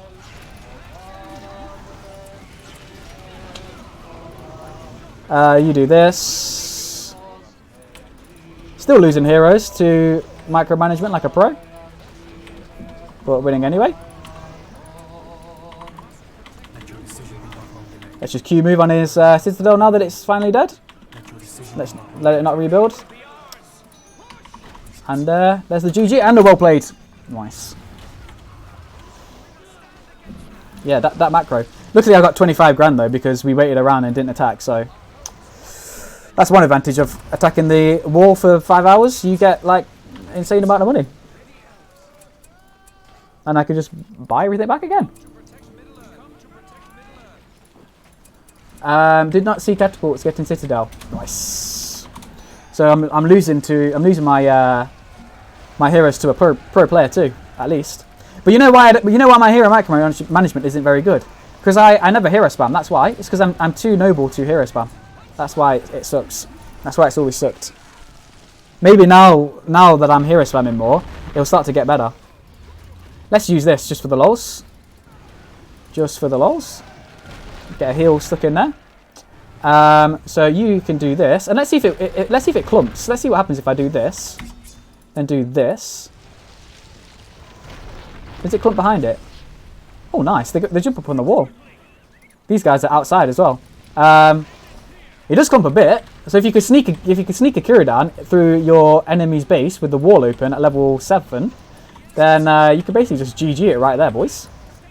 You heard it here first. You guys can go on swords because you're better against buildings that way. Clump around this, and that's it. What does this do again? Oh, 50% armor on buildings. And siege weapons. Nice. G to the G's. We got it. Yes. Sieging for the wins. Yeah, so you're right. I should have attacked the gate rather than the wall. That was pretty stupid of me. I probably should have bombarded the Citadel from outside, but I really, really feel like that is not a good gameplay mechanic, to be able to just like sit outside the base and just go plop, plop, plop with catapults into your enemy's base, so that he has to run out of his gate and then attack you outside of the base. I just don't think that's a good gameplay mechanic. I feel like you shouldn't be able to do that. I feel like you should be able to destroy the walls and the gate with siege units, and then once that's happened, then you go inside with your actual army and then actually fight inside the base with an army. That should be how it works. So my recommendations for sieges, I still don't think they're going to be competitive in that scenario while still being good gameplay. For like the map control gameplay, that is. But I think if they were just quicker, so you just buffed catapults versus walls, and you buffed gates, rams versus gates. Because why does it need to take that long anyway? The only reason why it needs to take that long is because you don't want catapults to be so overpowered that they just completely crush all the buildings on the inside. But then if they can't attack buildings on the inside anyway, then there's no problem with them being able to kill walls pretty quick. I'm not saying like one hit a wall, but I'm just saying like, you know, even if you doubled the strength of the enlarged catapult against a wall in that scenario, it would still take ages to kill the wall. Let's be honest. I personally don't think that catapults should be able to kill gates, but that's not that important of a point. I feel like, you know, gate versus ram, catapult versus wall and tower. That's how it should work. And then just like nerf towers a little bit against soldiers, so that the soldiers can realistically fight on the inside. But the whole thing should just be sped up. Whether it's competitive or not competitive, it should just be sped up. You could just reduce the HP of the walls. You could do. I won't be against that either. Could just, and that would be exactly the same. So if we're talking about catapults only attacking walls, catapults being the only thing that can attack walls, and catapults only being able to attack walls, then basically nerfing the health of walls compared to buffing the strength of catapults would be exactly the same thing. I know you're probably not talking about that, Jojo. You're just talking about if you just reduce the HP of the walls but kept catapults exactly the same. The only problem is if you kept catapults the same, there would still be that gameplay mechanic that I personally don't like, where you can just sit outside the base and just bombard into the base with your catapults, which forces the enemy to come out and kill you, which I just find it a bit lame. Like yeah, I could have targeted the citadel then, and then attacked the gate and the wall and everything like that. But like, I just don't see why that's a good thing to have in a siege. But either way, as long as it's quick, I'm fine with it.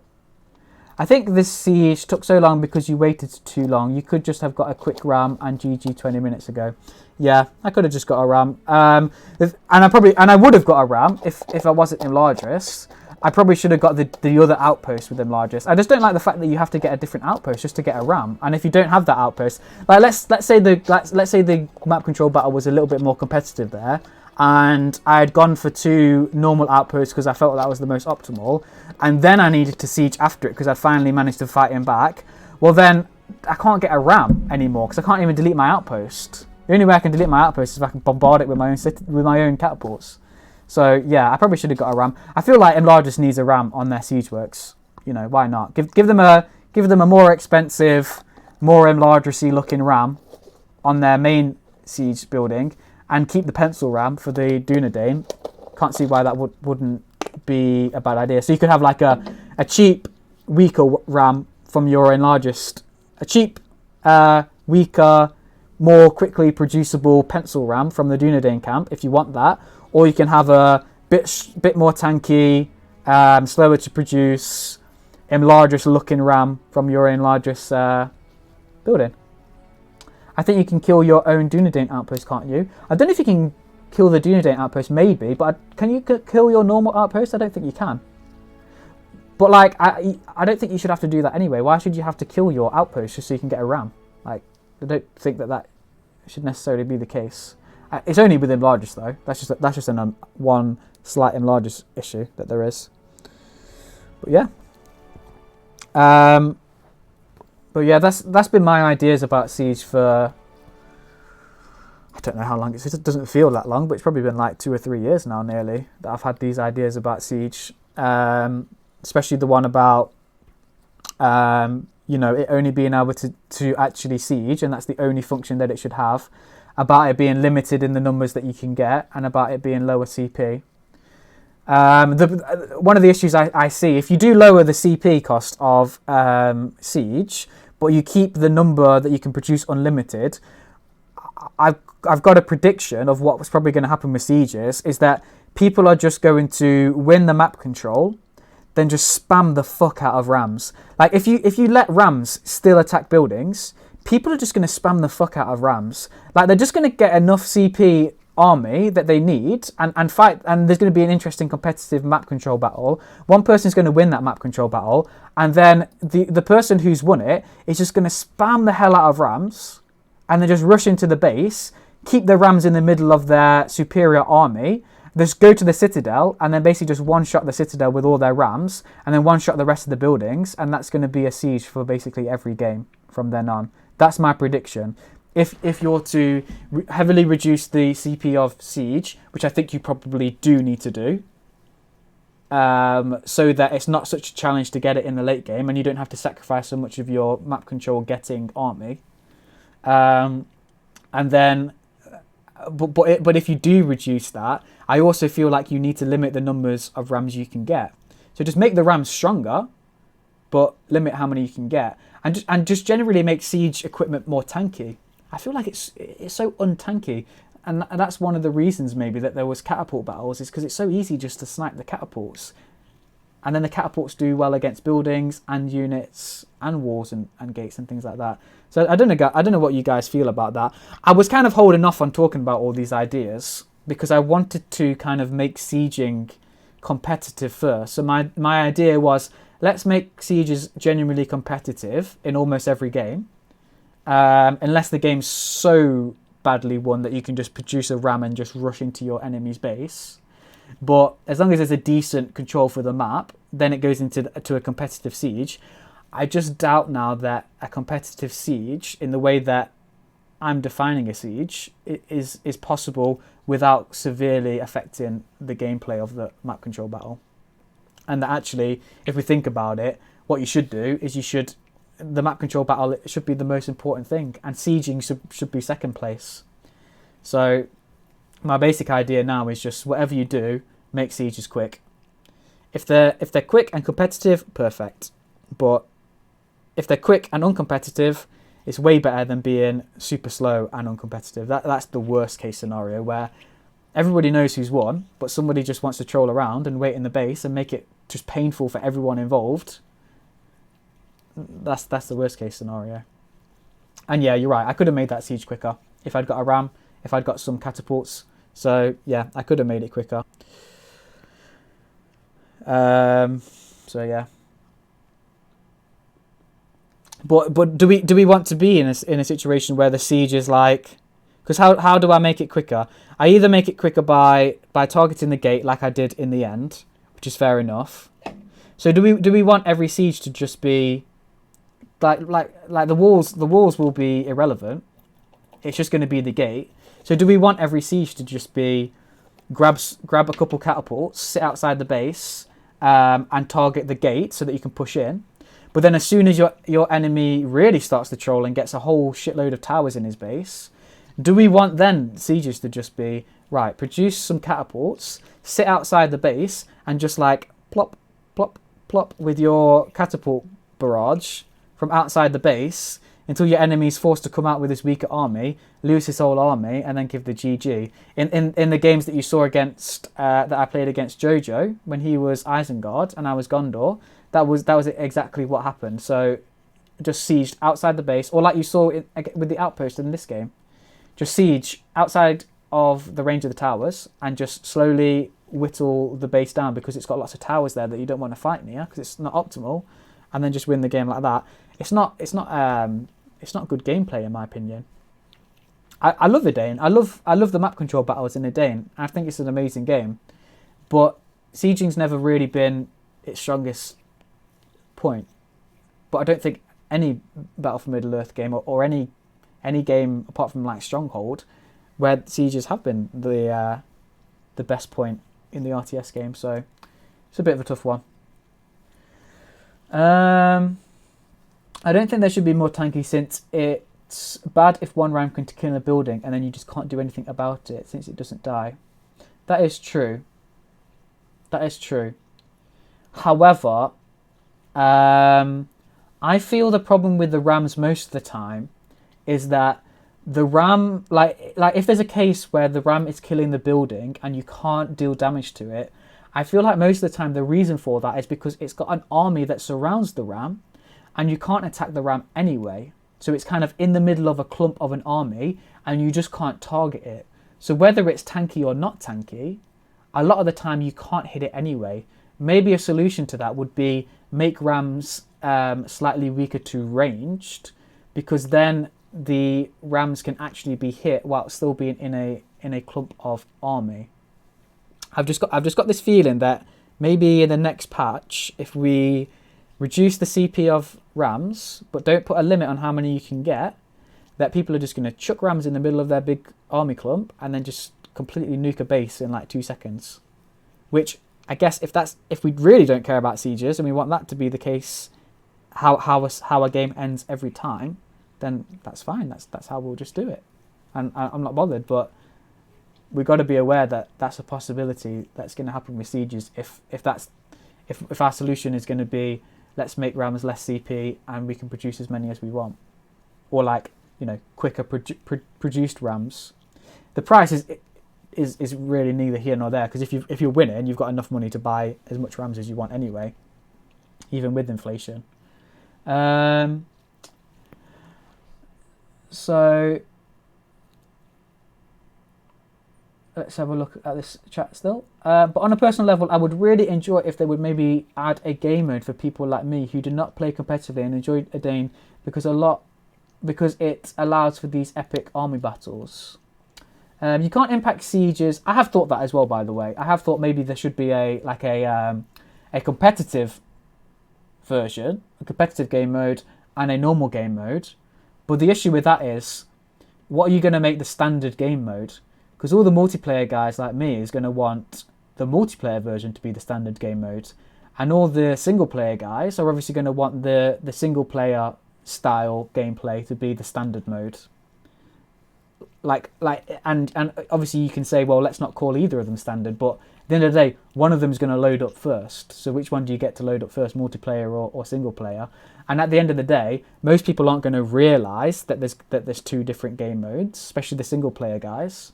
So they're not going to realise there's two game modes, and everybody's probably just going to end up playing the standard mode anyway, whatever it turns out to be. I could be wrong on that, but that's how I feel it might turn out if we did do that.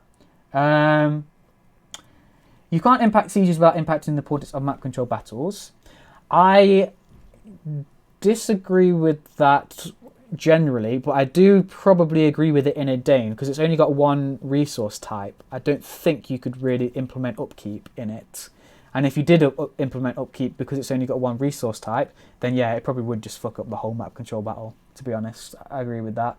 But I think that like a Company of Heroes style game design in terms of multiple resources and upkeep, I think you could actually make sieges and map control work at the same time with that. I agree concerning sieges. I think you should be able to finish the game before he can get towers. Okay, but what if you don't? What if you don't? What if it's competitive and then he wants to troll so he does get towers? Like, you gotta in all scenarios, the game, you got to try and make the game mechanics interesting and fun, I guess. It's because this game isn't designed for sieges. I guess, yeah, it's not designed for sieges, but you look at all the advertisement and like EA and Edain and everything else like that, they are advertising that it's designed for sieges. It's just sieges don't function because of the way that map control and sieges work together. That's why they don't work. We might want them to work. Like the Edain team said, we're going to make sieges a big focus of 4.5. And they did, because they introduced a lot of siege units. But as soon as they said that, I think I made a post, or quite relatively soon after that, I made a post saying like, well, yeah, you can put all these new siege units in, but sieges don't work. So we're not going to be able to use all these new siege units because they don't work. Yeah, I'm scrolling down. I'm just going through slowly. Sorry. Something that you can counter the catapult tactic. I can't represent the problems for both sides in a siege. Let me just scroll straight down quickly. Oh. I mean, the cata thing could be maybe balanced out by giving fortresses a cheaper and a bit longer range catapult for walls. Yeah, potentially. Could lead to some cancerous siege battles, I guess. Let me put something up on the screen so that we're not just looking at my Discord. Let's look at Edain 4.0. I'm not trying to like meme here, guys. I'm trying to be like genuine in trying to tell you what I'm talking about. Let's just watch the demo for 4.0. And you could just argue, oh, well, this is just cinematics, you know. They've just put this in here just, you know, to make it look on the stream that it's okay. So I'll just play this while it's playing, just so you can see what I'm talking about the adverts. So for Edain, but also for ideas about sieging anyway. I don't think you can make it competitive now, if I'm being honest, or at least I highly doubt it. But it needs to be quick, and I still think that the changes of making catapults only attack walls and rams only attacking gates would make it better, but it's not essential. And I always thought that as well. I thought it was never essential to do that. I used to think the essential thing was to make sieges competitive first, but now I think, like, you know, it's probably not going to happen anyway. So, like a base rush style siege, that's completely legit. Like, if somebody's got more of the map and then they rush into the base, then yeah, sieges happen. If you want to call it a siege, or whether you call it a base rush or not. So look at this now. So Isengard's running in to a Rohan base. So obviously cinematic because it's Rohan versus Isengard. Siege ladders are being used. It's like look, guys, this is the BFME 1 that you used to know because there's sieges and stuff like that. You know, Ents come into Isengard for the siege. The only problem is in multiplayer games, like, yes, you see Ents coming in. This is completely legit. You would see this in almost every Rohan versus Isengard game that gets into the late game. You would see that. This here you would see as well with Mordor attacking an outpost like this. Gondor retreating. So attacking an outpost like that would be is equally something that you see all the time as well. This is what you don't see. And this is what I would class as a siege. Things on the walls, archers on the walls, catapults being bought, towers being bought. You don't see that being competitive. Back in 4.4.1 when snowballing was just crazy, in this scenario, the Gondor player would just always GG unless they wanted to be cancerous. Siege towers, you never see siege towers, ever. Unless somebody wants to trample because they're crazy good at trampling. Like this scenario, and look at the Gondor unit staying inside the base to defend. Yeah, you did see that in the tournament sometimes, but it was never competitive. It was never like, oh, Gondor's got a chance of coming back here.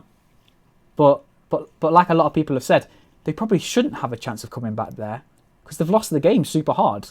So why should they have a chance of coming back when they've lost the map control battle so hard in that scenario? This is something that I considered about maybe making siege comebacks, is reinforcements coming in. But obviously you do have reinforcements in spellbooks, so spellbooks function as comebacks. If a good player plays against a worse player, comebacks like this can make camping in your base during a siege more viable when your spells get recharged. Obviously you don't get that much armor when you're dead, that'd be crazy. But yeah, this is what doesn't really exist, competitively at least. But it's always been in the adverts for Battle for Middle-earth, in every iteration that there's been. And then look, now they push out the base. Once they've won the siege and fought them back with reinforcements through spellbooks, then they push out, then they go on to attack the Mordor base. And that's the idea of sieging that I always had in my head. And that's how it's always been advertised as well. But it's just not competitive. Obviously there you see the Ring Sauron, which you won't use in a multiplayer game anyway, for most people. So that's the Edain mod 4.0's advert. Let's have a look at Battle for Middle-earth 2. Let's just Google that and have a look at the images. And let's have a look at some of... So these are all like YouTube people's games, aren't they? Let's have a look at... Let's type in EA to see what they've got on here. I remember this picture being on the back of my game back in the day. EA advert. Let's maybe put that in and see if we can see any. I'm sure I saw something. I could be wrong now, but let's see if I can find it again. It might have even been Rise of the Witch King that I was looking at. Rise of the Witch King, EA.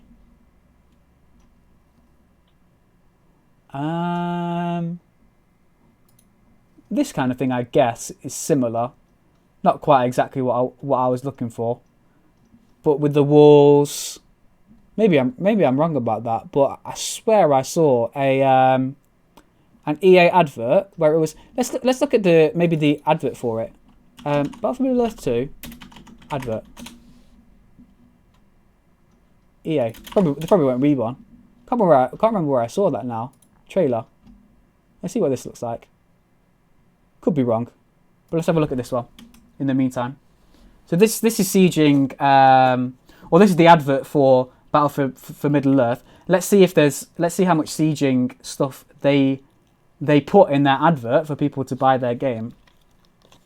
So ships, number 1, lol. Hashtag lol. Ships are the first thing that you see. So look here, we got a little fort, little people running around inside the fort with the walls being built. Kind of cute. Shire. People play on the Shire map, I guess. Let's see what the adverts. But I guess the only thing that you can just say to this is like, look, it's just cinematic advertisement, and it's not actually supposed to be in the multiplayer competitive siegings. Maybe. Let's have a quick look at the chat. Seems that I've not really been keeping up. Yeah, we can play some chess and Company of Heroes too. Let's have a look to see if we see any siege and stuff. Maybe we won't. You definitely would in the Battle for Middle-earth 1 advertisement. So yeah, that's sieges are just iconic. Yeah, that's why I kind of felt like we should at least try to make them competitive in most games, because they are iconic. Sieges are like the Lord of the Rings. Like you think of the biggest moments in the Lord of the Rings. You think of Helm's Deep. You think of the Battle for Minas Tirith, and they're sieges or like attacks on a fortified position at least. So yeah, they are kind of iconic, which is why I talked about them quite a lot. I just don't think they match up with the game mechanics of Battle for Middle-earth, unfortunately.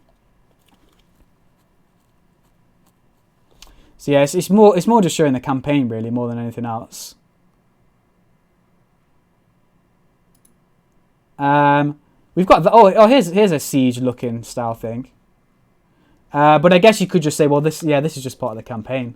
They're not saying this is going to happen in the multiplayer. But yeah, there's a siege in their advertisement of it. And like, look how much effort they put into the siege weapons too.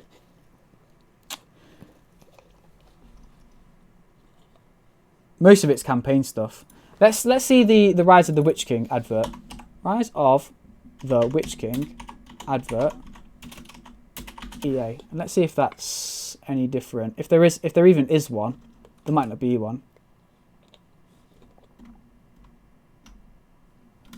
No, can't see one. But at least you can see there's a little bit of sieging, and more than anything else, Edain's advertisement has been sieging. Not Edain. Battle for Middle-earth 1 advert.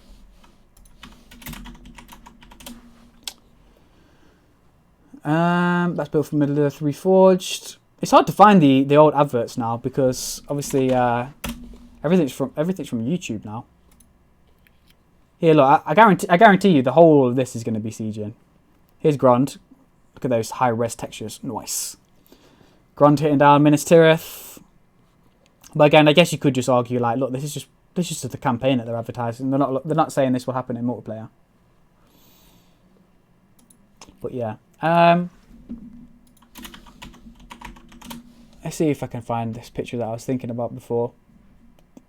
Unless I just imagined it. Could be that I just imagined it and I'm going crazy.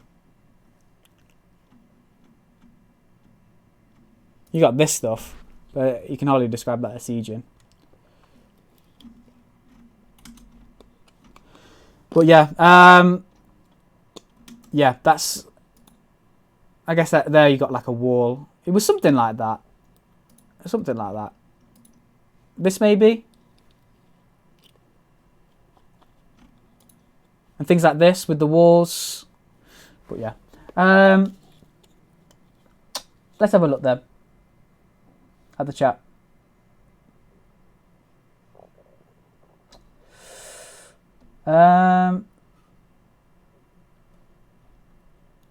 The other thing we can consider is just like, right, just forget about sieges being in multiplayer and just have like horde maps for sieges. So if you want to do a siege, you just play against the AI in a challenging horde map and then you do a siege there, because that would work absolutely fine. There's no issue with that. We're doing a horde map for a siege. That would work perfectly. But a siege in a competitive multiplayer game, in my opinion, it either doesn't exist or it's just uncompetitive. And the reason it doesn't exist is because people GG before it's uncompetitive. But 4.5 kind of slowed sieges down and made people think that they could win from that position. So people tend not to GG anymore, which is why I feel like you see more sieges. Yeah, I would feel like this, like the AI is more like in the trailer. I wouldn't. Winnismoggle wasn't in the campaign anyway, so that was maybe, I guess you could argue that. I would find it sad if they changed that. The AI does not really lead a habit for crushing players with siege abuse on top of the general cheating. So yeah, they're my basic thoughts on sieges really. If I was to recommend anything to the Edain team, if anybody was actually listening, I would just say that is, from my personal understanding of how the mechanics of the game works, it's very unlikely that we're going to make sieges competitive unless it's kind of like a base rush scenario. Then it's legit. So things like Nomi was talking about before about cavalry harassment, getting more of the outside economy from a lost position, and then wanting to stay alive because your economy is more, that absolutely works completely fine in my opinion, and you would get a legitimate siege from that. The only thing is if the person is winning, then it's much more likely that they're going to have the map control and the loser isn't going to have the map control, and that they're going to have more cav than the loser anyway, so they will be able to win the cav battles and maintain their control of the outside farms.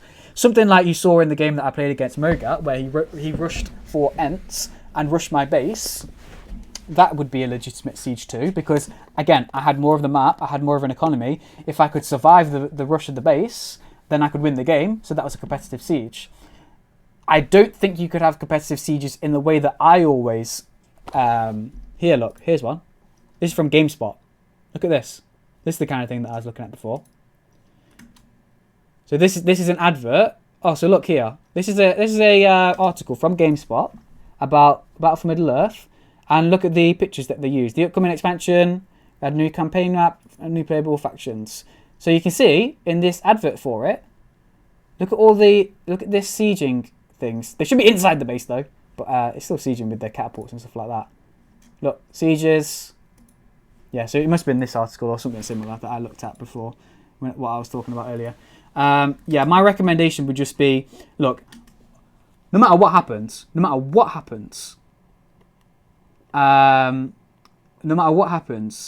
make sieges quick.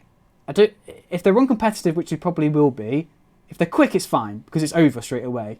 If somehow, miraculously, someone comes up with an amazing idea that I can't think of to make them competitive and also have map control competitive and not damage that in any way, if they're quick, then it's still a good thing. So make them quick first of all, and then also as a secondary thing, which is nowhere near as important, but in my opinion would improve the game a lot. Improve the sieging situation a lot more.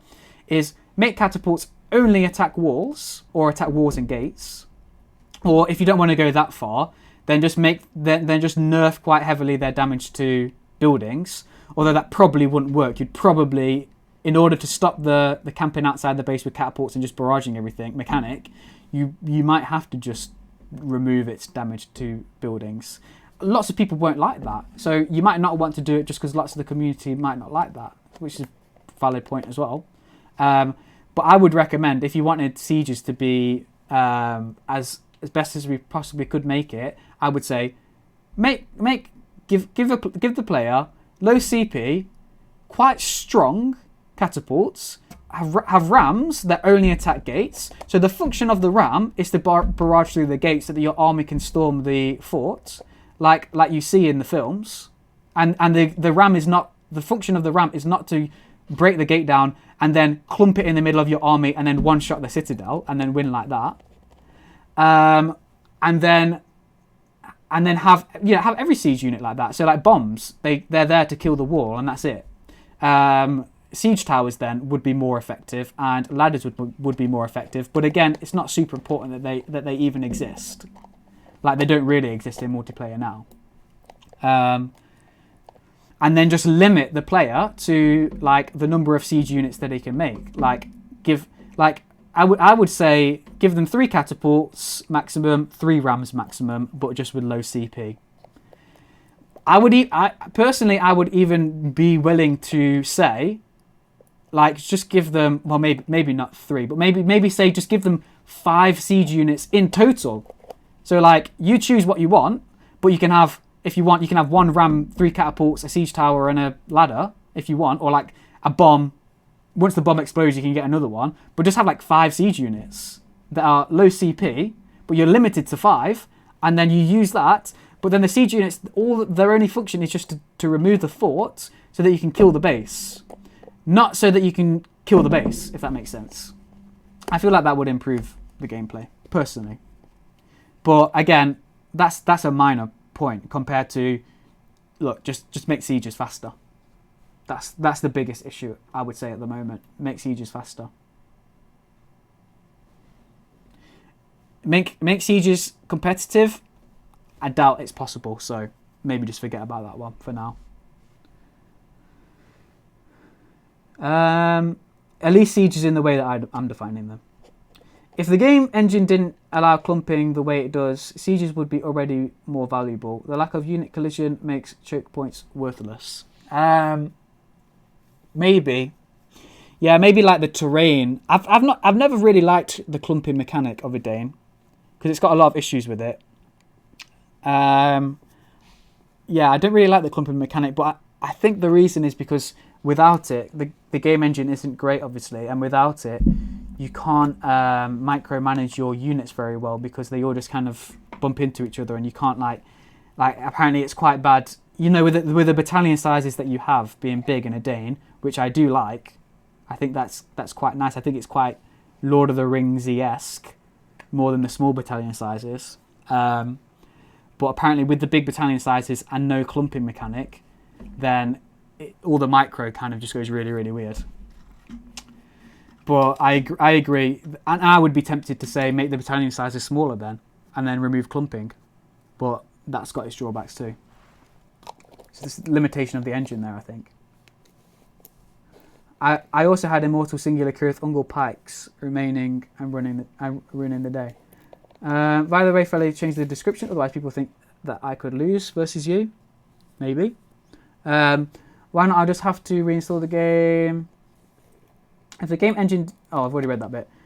The only things really punishing clumping are AoE based. Yeah, we've been having some discussions, like in the Edain Fight Club, that AoE should be buffed, and I agree completely with that. There's no reason in my mind why more AoE would be a bad idea. Only exception to that is obviously if it just got completely overpowered and you gave it to heroes without changing heroes in any other way, because that would just boost heroes even more, and there would be even less of a counter to heroes then.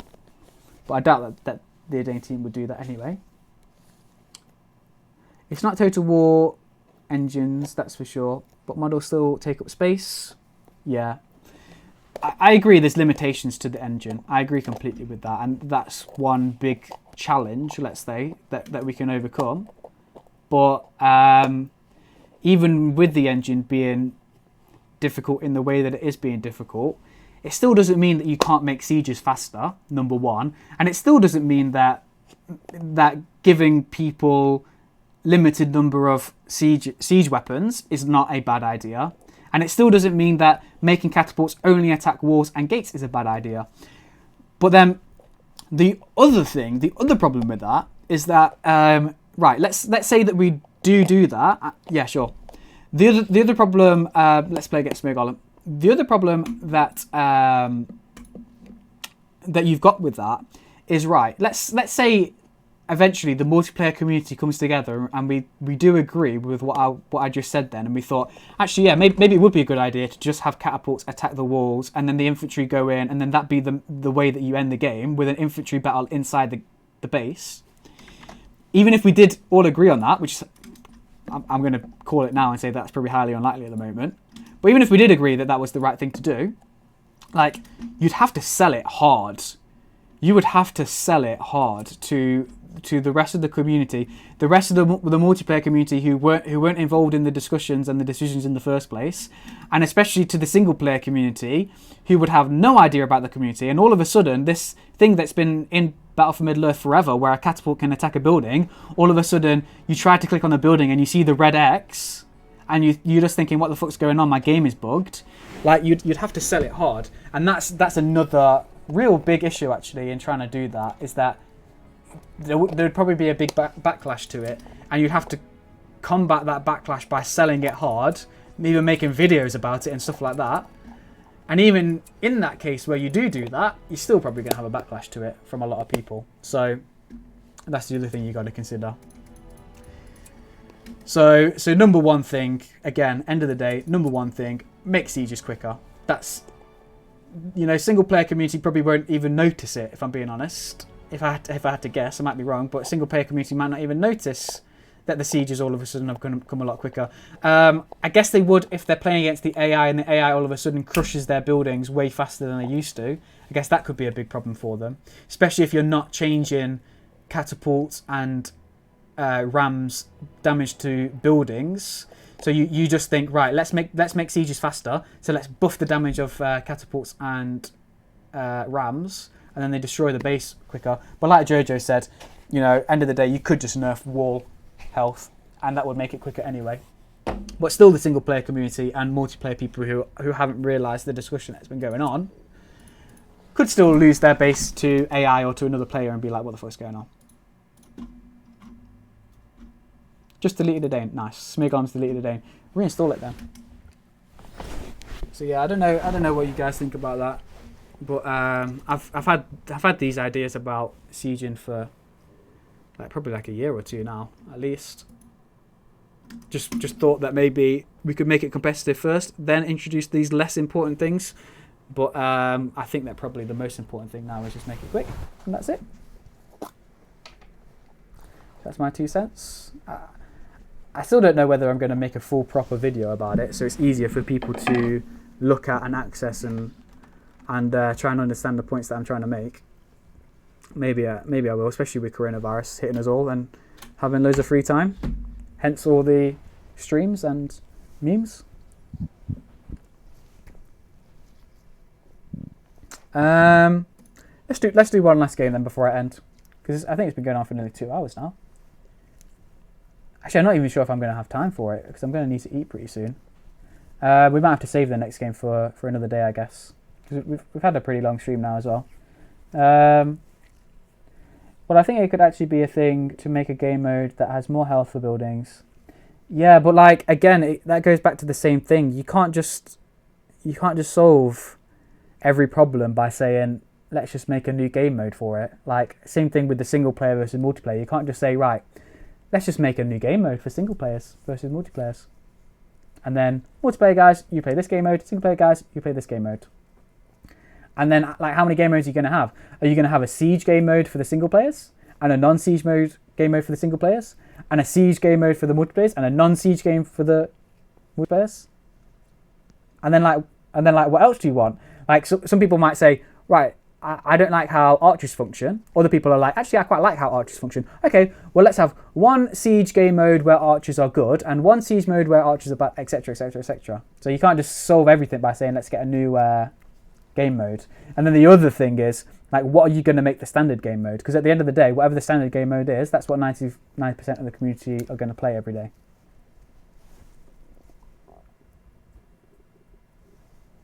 I guess you're right that the game modes that are in there at the moment that are really kind of underutilized anyway. So it wouldn't be a harm in making those game modes available. I just feel like they wouldn't really be used, and also, you know, it's resources that the Edain team might not have to commit time to making game modes that people aren't going to play anyway.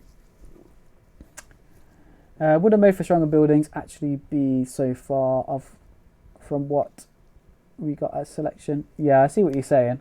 Come on, fella, just reinstall the Edain just to play you. Okay, let's do one last one then. Let's do it, and then we'll head off. Oh, it's getting hot. Need to open a window and take this jumper off. And like, look at 4.5's opening screen as well. Look at all the sieges here. So, out of these 4 pictures, we've got, are these orcs here, or what are they here? Are they orcs attacking Galadriel and some trees killing them? I can't really see what they are. But look here, siege. Here, siege. It's like, you know, it's.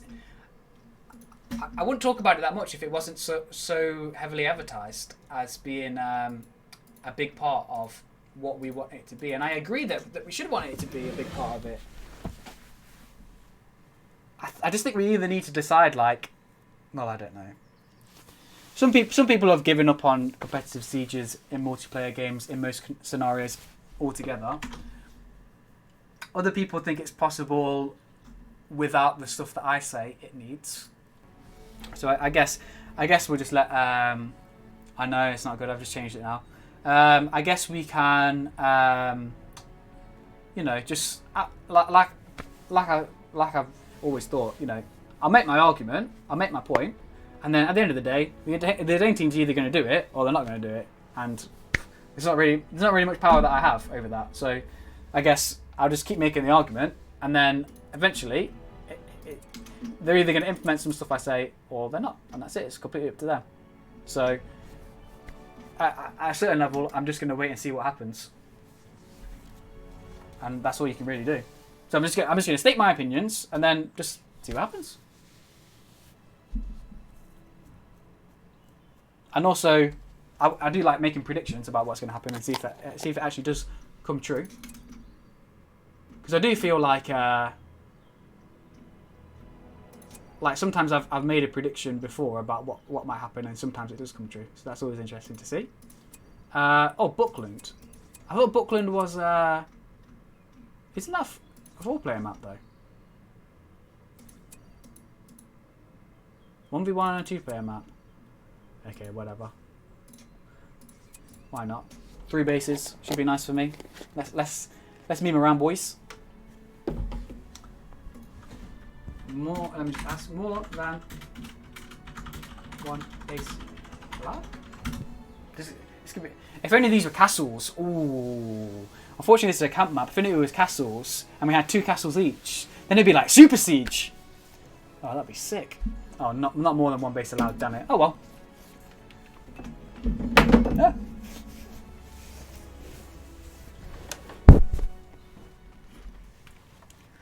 I actually don't think that the is my new cavalry strategy going to work on a camp map? I don't know if it would or not, because I can't like super duper eco rush. I guess I can grab an early outpost. Let's try it. Let's just see what happens.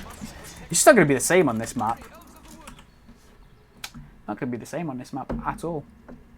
Could eco start, because I'm very far away, but I think I might eco start with outside buildings. You know what? It could be even stronger on this map. I'm so far away from it, and the map's so big, because it's a 4-player map, that Cav could actually be like really strong. Lel. 2 castles. 1 castle reinforced by another castle. Yeah, you could have like, you know, you could position your catapults right in the middle so they can double attack. Like, you know, you could have like 20 catapults. I wonder if you get you know, those stone workers or whatever it's called. I wonder if you get one of those and you've got 2 castles, whether it affects both castles at the same time, because that would be nice. Fortunately, you can't get 2 Denethors. I used to play this map, but is there a troll there? I think maybe there's a troll there. I'm just gonna go. No, I'm not. I'm not gonna do that. I'm gonna go here, and then I'm gonna get a pike, and then I'm gonna get Cav, just like before. No regeneration. I can't help it. Regeneration just happens by itself once you get to level 2. Can't stop it. Unless every level 2 unit I get, I just instantly delete. So here you can see some epic creeping, boys. Since I'm the host, it should work fine. Hashtag no. So close though. Let's just pull back a slight little bit and then it should work. There we go. You see, I do know what I'm talking about. When's he going to turn back? Now. Back. Damn it. Mistimed it. To be honest, I could just stop and attack him again now, but I'll let him walk away one more time. It's probably a little bit quicker to just let him walk away like this first. And then you got him. Save myself a good 10 seconds there.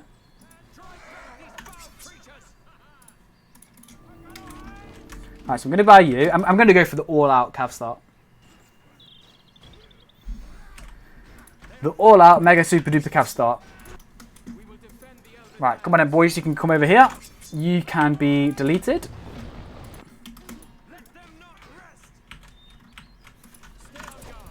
You can grab some wargs. You can get this. And then I've got 3 build plots on this side as well, don't I? So I may as well go grab those 3 build plots. We've got 1, 2, 3 buildings. Let me go grab this first before I kill you lot. Just so that when my cav comes out, it can be cheaper. Let's hope that these wargs don't actually kill this building. That would be really annoying. Why are you killing it so slow? Come on, kill it faster. Go aggressive. There we go. Okay, grab this. We'll go here. I mean, this player's asked me for a 2v2 map. Dan has asked me for a 2v2 map in a 1v1. So I'm guessing he's maybe not like a super duper pro, but could be wrong. So I'm going to grab these, even though they're super risky to grab, just with the hope that he's not going to go and harass them. In fact, I'm going to go grab these ones too. Although, how many have I got now? 1, 2, 3, 4. I've got more than 5, so cav should be fully discounted now. Oh, still not. Should be once you get built. 560. Is that full discount? Yes. Buy it then. More wargs. This is the advantage of going pikes early on. You get to creep wargs. Here he is. He's got pikes of his own too.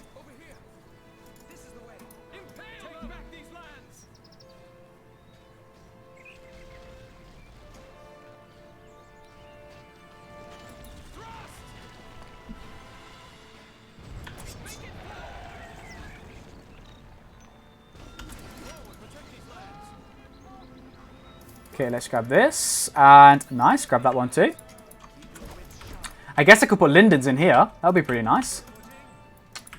Okay, so you, and then let's not die to this clump, and then you. So yeah, you're pretty weak in the super early game. Soon as this cav comes out though, I've got a little bit more ability to kind of roam free over the map. Let's super duper invest in eco now, as planned. Here I can pick off a unit. Let's try and make sure he doesn't clump that back together again, so I can actually try and pick him off. No, he's clumping it back together, isn't he? But now look, he's forced to clump. I could probably grab those eco buildings up at the top now. Just because I got cav out. Ooh, can I get a sniper in here? Where's his stuff? Here. No, I can't get it. Oh well. Nearly though. Have you come out yet? You've come out now. Okay, you boys can come over here. Grab this. Grab this. There's the second battalion. That can be destroyed. And then, don't know. I wonder where the building might not work. Oops. What did I buy then? Let's grab that. Let's grab this. Let's try creep a bit more. Don't think there's really much creeps left though. But now, like, look how I can just go everywhere on the map with my early cav. And just grab everything. And he's going to be forced to clump. So even though his big clump can kill some of my farms, well, I'm just going to be buying so many that I probably, even in 4.5, can probably afford to keep them. Just like, you know, rebuy them. Let's get Gildor, so I know what's going on. And you can compete against his harasser too. Are these exiles? I think they are, aren't they? I can't really tell. I think they're exiles. I'm going to assume that they are. Okay, you get out of there. Do this. Yeah, they are exiles. There's the exile camp. Let's have a look at his base, though. So, nowhere near as much economy. Oh, I was supposed to get the library, wasn't I? Damn it. Okay. Let's just keep getting eco for now. I need to invest pretty soon in my army, otherwise I'm just going to get completely shreked. So, probably the better idea to not go for the library anyway. Let's get CP. Probably not the best idea to grab that one because it's going to die really soon if I do. Okay, let's go compete this still. Is he going to go rush my base? That would be a really good idea from him. Doesn't look like he is though. I think I need another pike first as my first unit. Maybe I should actually get... I'm not going to get towers yet, but if I see him walking towards my base, I'm going to have to get towers. Shall I buy this? I don't think I should. Might just get the library at the outpost, maybe. Although it would be nice to have it now, to be honest. I'm just going to get it now. Going to be way cheaper to get it now and not get the outpost first. Maybe that, but I won't be able to keep hold of it anyway. Okay, let's get another CP, even before getting another unit, because I never want to be CP blocked now, because I've got to rush up my CP with infantry.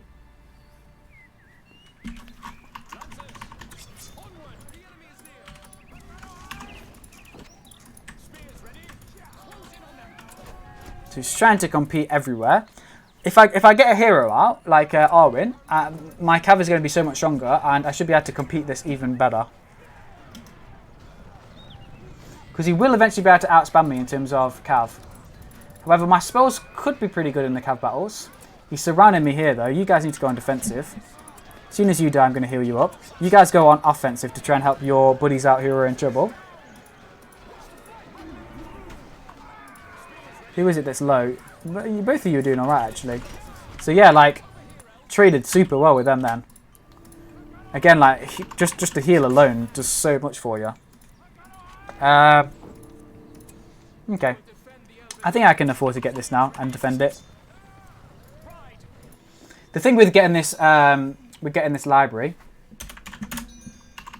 The thing with getting this library is that it's going to buff all my outside farms like instantly as well, isn't it? It's not just my inside farms that it's buffing, so probably is the much better idea to get it without getting the outpost first. Let's have a look at his base again. Still missing 2 build plots. That's nicht gut. I can even get the outpost here, you know, first to just get it in a really prominent position, which would allow me to. It'd actually keep hold of my lindens a bit better too. I think I need 1 battalion of lindens first, though. Can I pick off any of you guys? Not the best micromanagement from him there. So now he's got 6 battalions of cav. Now that's an issue for me. However, luckily I got enough pikes, I hope. Let's do porcupine, because it does nothing. Could actually lose this one, to be honest with you. Right here, right now, because of this mass cav. But it looks like maybe I might just about to be able to survive. Especially if I pull back now. Good job I didn't go for that outpost, because I would. This is the problem with the mass cav. It's so hard to counter with Enlargis. Just pull back. But I don't think his micro is very good, so luckily I can kill that. Okay, so again, like, look, this cav being here for me now is like so good. Now my hobbits are just coming in enough time. Really don't want to lose this cav. So you guys can pull back. You guys just stop there. You guys can do something though still. In fact, you can try and pick off gambling here. You just go on defensive. Heal's nearly back, so that this other cav up here will be useful in a second again. Here's the YOLO cav. Nice. Just everybody target the YOLO cav. In fact, go porcupine. See if it actually does something for once. Nope. Oh, a little bit there. Right, all you guys come into a hashtag club so I can lay off a nice heal. Okay. Rubbish macro management then during that fight, but at least I can get some interesting stuff with my money. And overall, pretty nice trade. Like just having Cav alone in Edain is like it's almost, I would almost say it's the number one thing to have at all times in any game ever. I can snipe this now, can't I?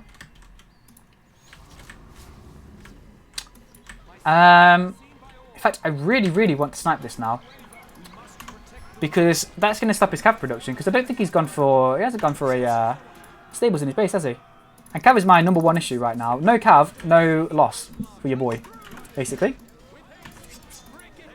I don't want to get surrounded though. Maybe I could use a clump.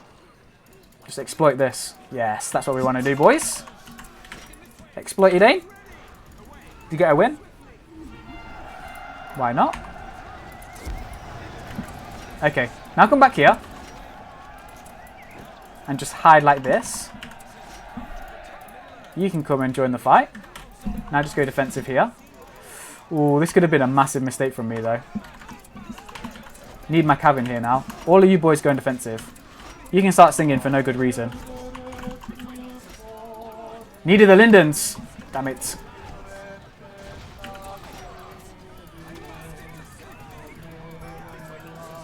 Okay, pull out. Not going to be able to save any of these guys now. That was a stupid idea to go in here. I thought I could maybe, like, you know, get them in a choke point. Luckily, though, because I've invested so much in my eco, even with that loss, I'm still doing reasonably okay. Well, that was a massive loss for me then. Should have just retreated at that point. I'm surprised his peasants did so well there. I guess they had gambling with them. But yeah, that's the thing with him, largest. Like sometimes, you know, sometimes you can just lose everything. I guess that's the same with every faction when you're good fella. But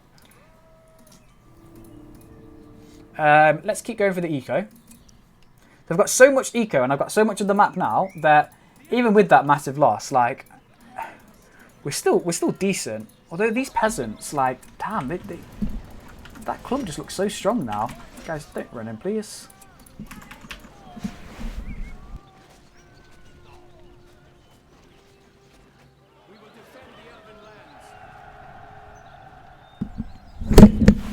Going to lose that Linden Tower. Oh, nice, but the Lindens came out just in time.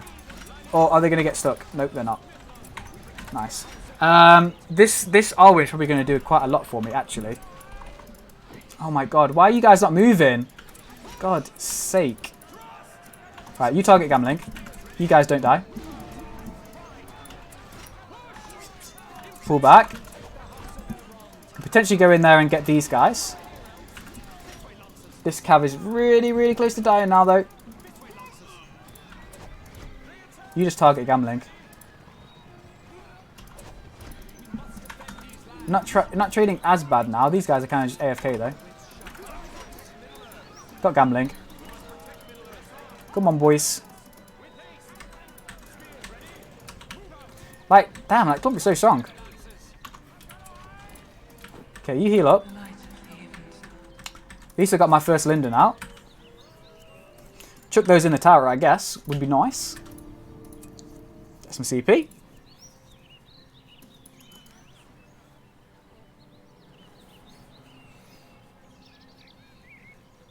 Yeah, they do kind of AFK in melee. I guess I need to A move more. Okay, now I can grab this. Get a well. And, well, that'd be nice. Sparta will be proud.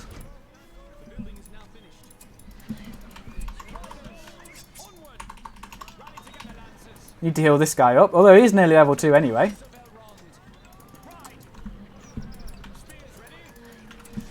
I guess I could buy my Linden here. with the outposts, you got. I don't know if you are aware of this, but you can buy both. You can buy both the expanded. You can buy two CP expansions at the same time with an outpost, because you can buy one on your citadel of your outpost and one on your citadel of your main citadel. Pro tips right there for you.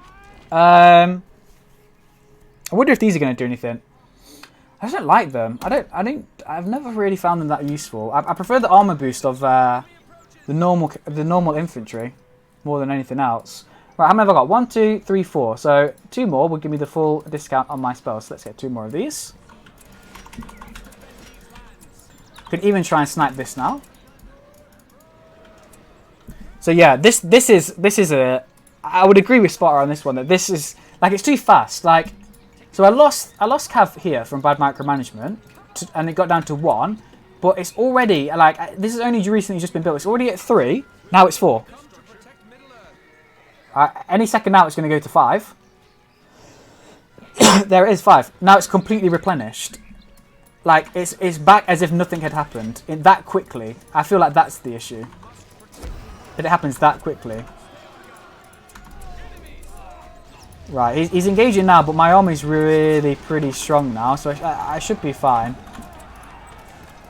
So this time we should be doing alright. Let's put you on control 3. You can attack these guys. You can attack these guys. Let's make sure that you're all doing something unlike last time. And then, so here's Gambling. You can target Gambling. You might be nice. Throw in a heal. Retreats now. Okay, no pikes this way, so let's just charge in here.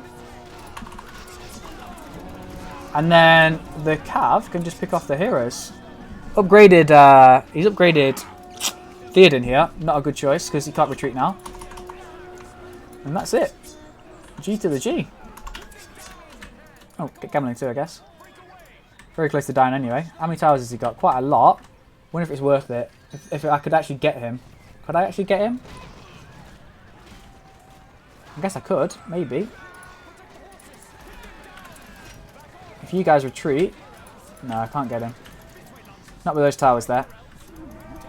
So just go regenerate and be back to your full battalion in about 5 seconds. And look at all the eco. Nice.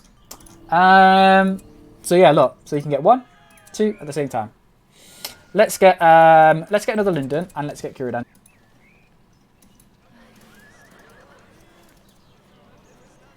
What's he saying? I'm not sure, but I think I lost. Yeah, I think that might be what happened.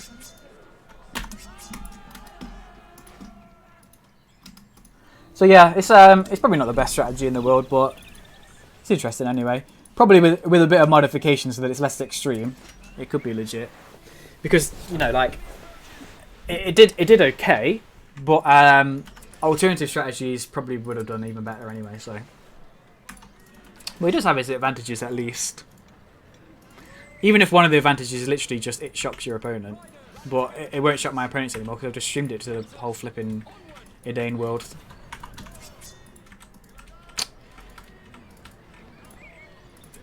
Let's do this. And let's do this. Because I'm a pro. Then let's do this. And this. And this. You guys can go heal up. I guess I'll probably never get that money back though, to be fair. Seems though it's all this stuff is inflated. Just keep harassing here. But I want the discount. I want the discount on the upgrade, so it still might even be worth it.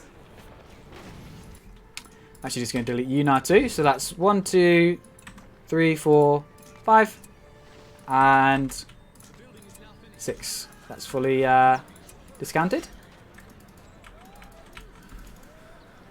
Got my walking wells here in my Lindens. Smeagolem wanted to play. It's somebody called Dan. Yeah, Smeagolem was going to play, but he deleted his Edain.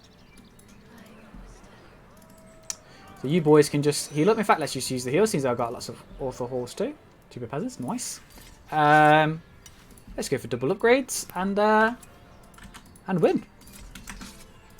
Nice. Now I want to buy this, and I want to buy this, and I want to get eco in those as well. Because after a certain number of farms, let's have a look at the inflation. 37 economy structures you need until it's fully discounted. So 1, 2, so 6, 12, 18, 21, 24, 27, 28, 29, 30, 31, 32, 33, 34, 35, 36, 37. I guess if you bought every single build plot as a eco resource, then the more farms you build after those 37, it's completely uninflated. So it's pretty broken, to be honest with you. Pretty broken that you can do that. Uninflated eco, my god, that's insane. After 37. Right, let's grab you. Go for the siege. Could just rush in, but he's got towers there, and once I'm upgraded, the towers should actually be fine, but at the moment, they're not fine. Got plenty of heroes. Oh god, that trebuchet is going to be absolutely wrecked.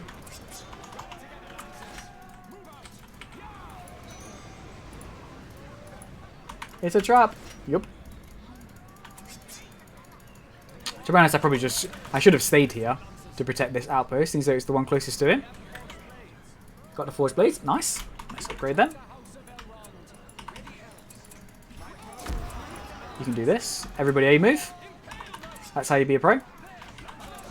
Sniping the old catapult. Nice. Whoa, whoa, whoa, whoa. Heroes, heroes, heroes. Heal up.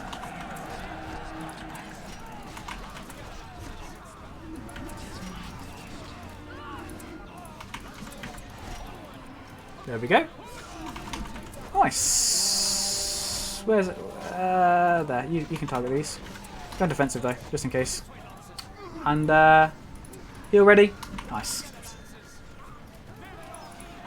Oh, forgot to switch you to that, and there we go.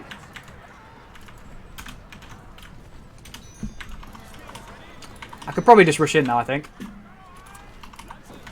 I mean, to be honest, unupgraded peasants versus fully upgraded late game Imladris, yeah, I think they probably are worthless. If I'm going to be honest. Oh, he's deleting the towers. Nice. We love you, Dan. We love you. No cancer. No cancer, Dan. That should be his nickname. Nice.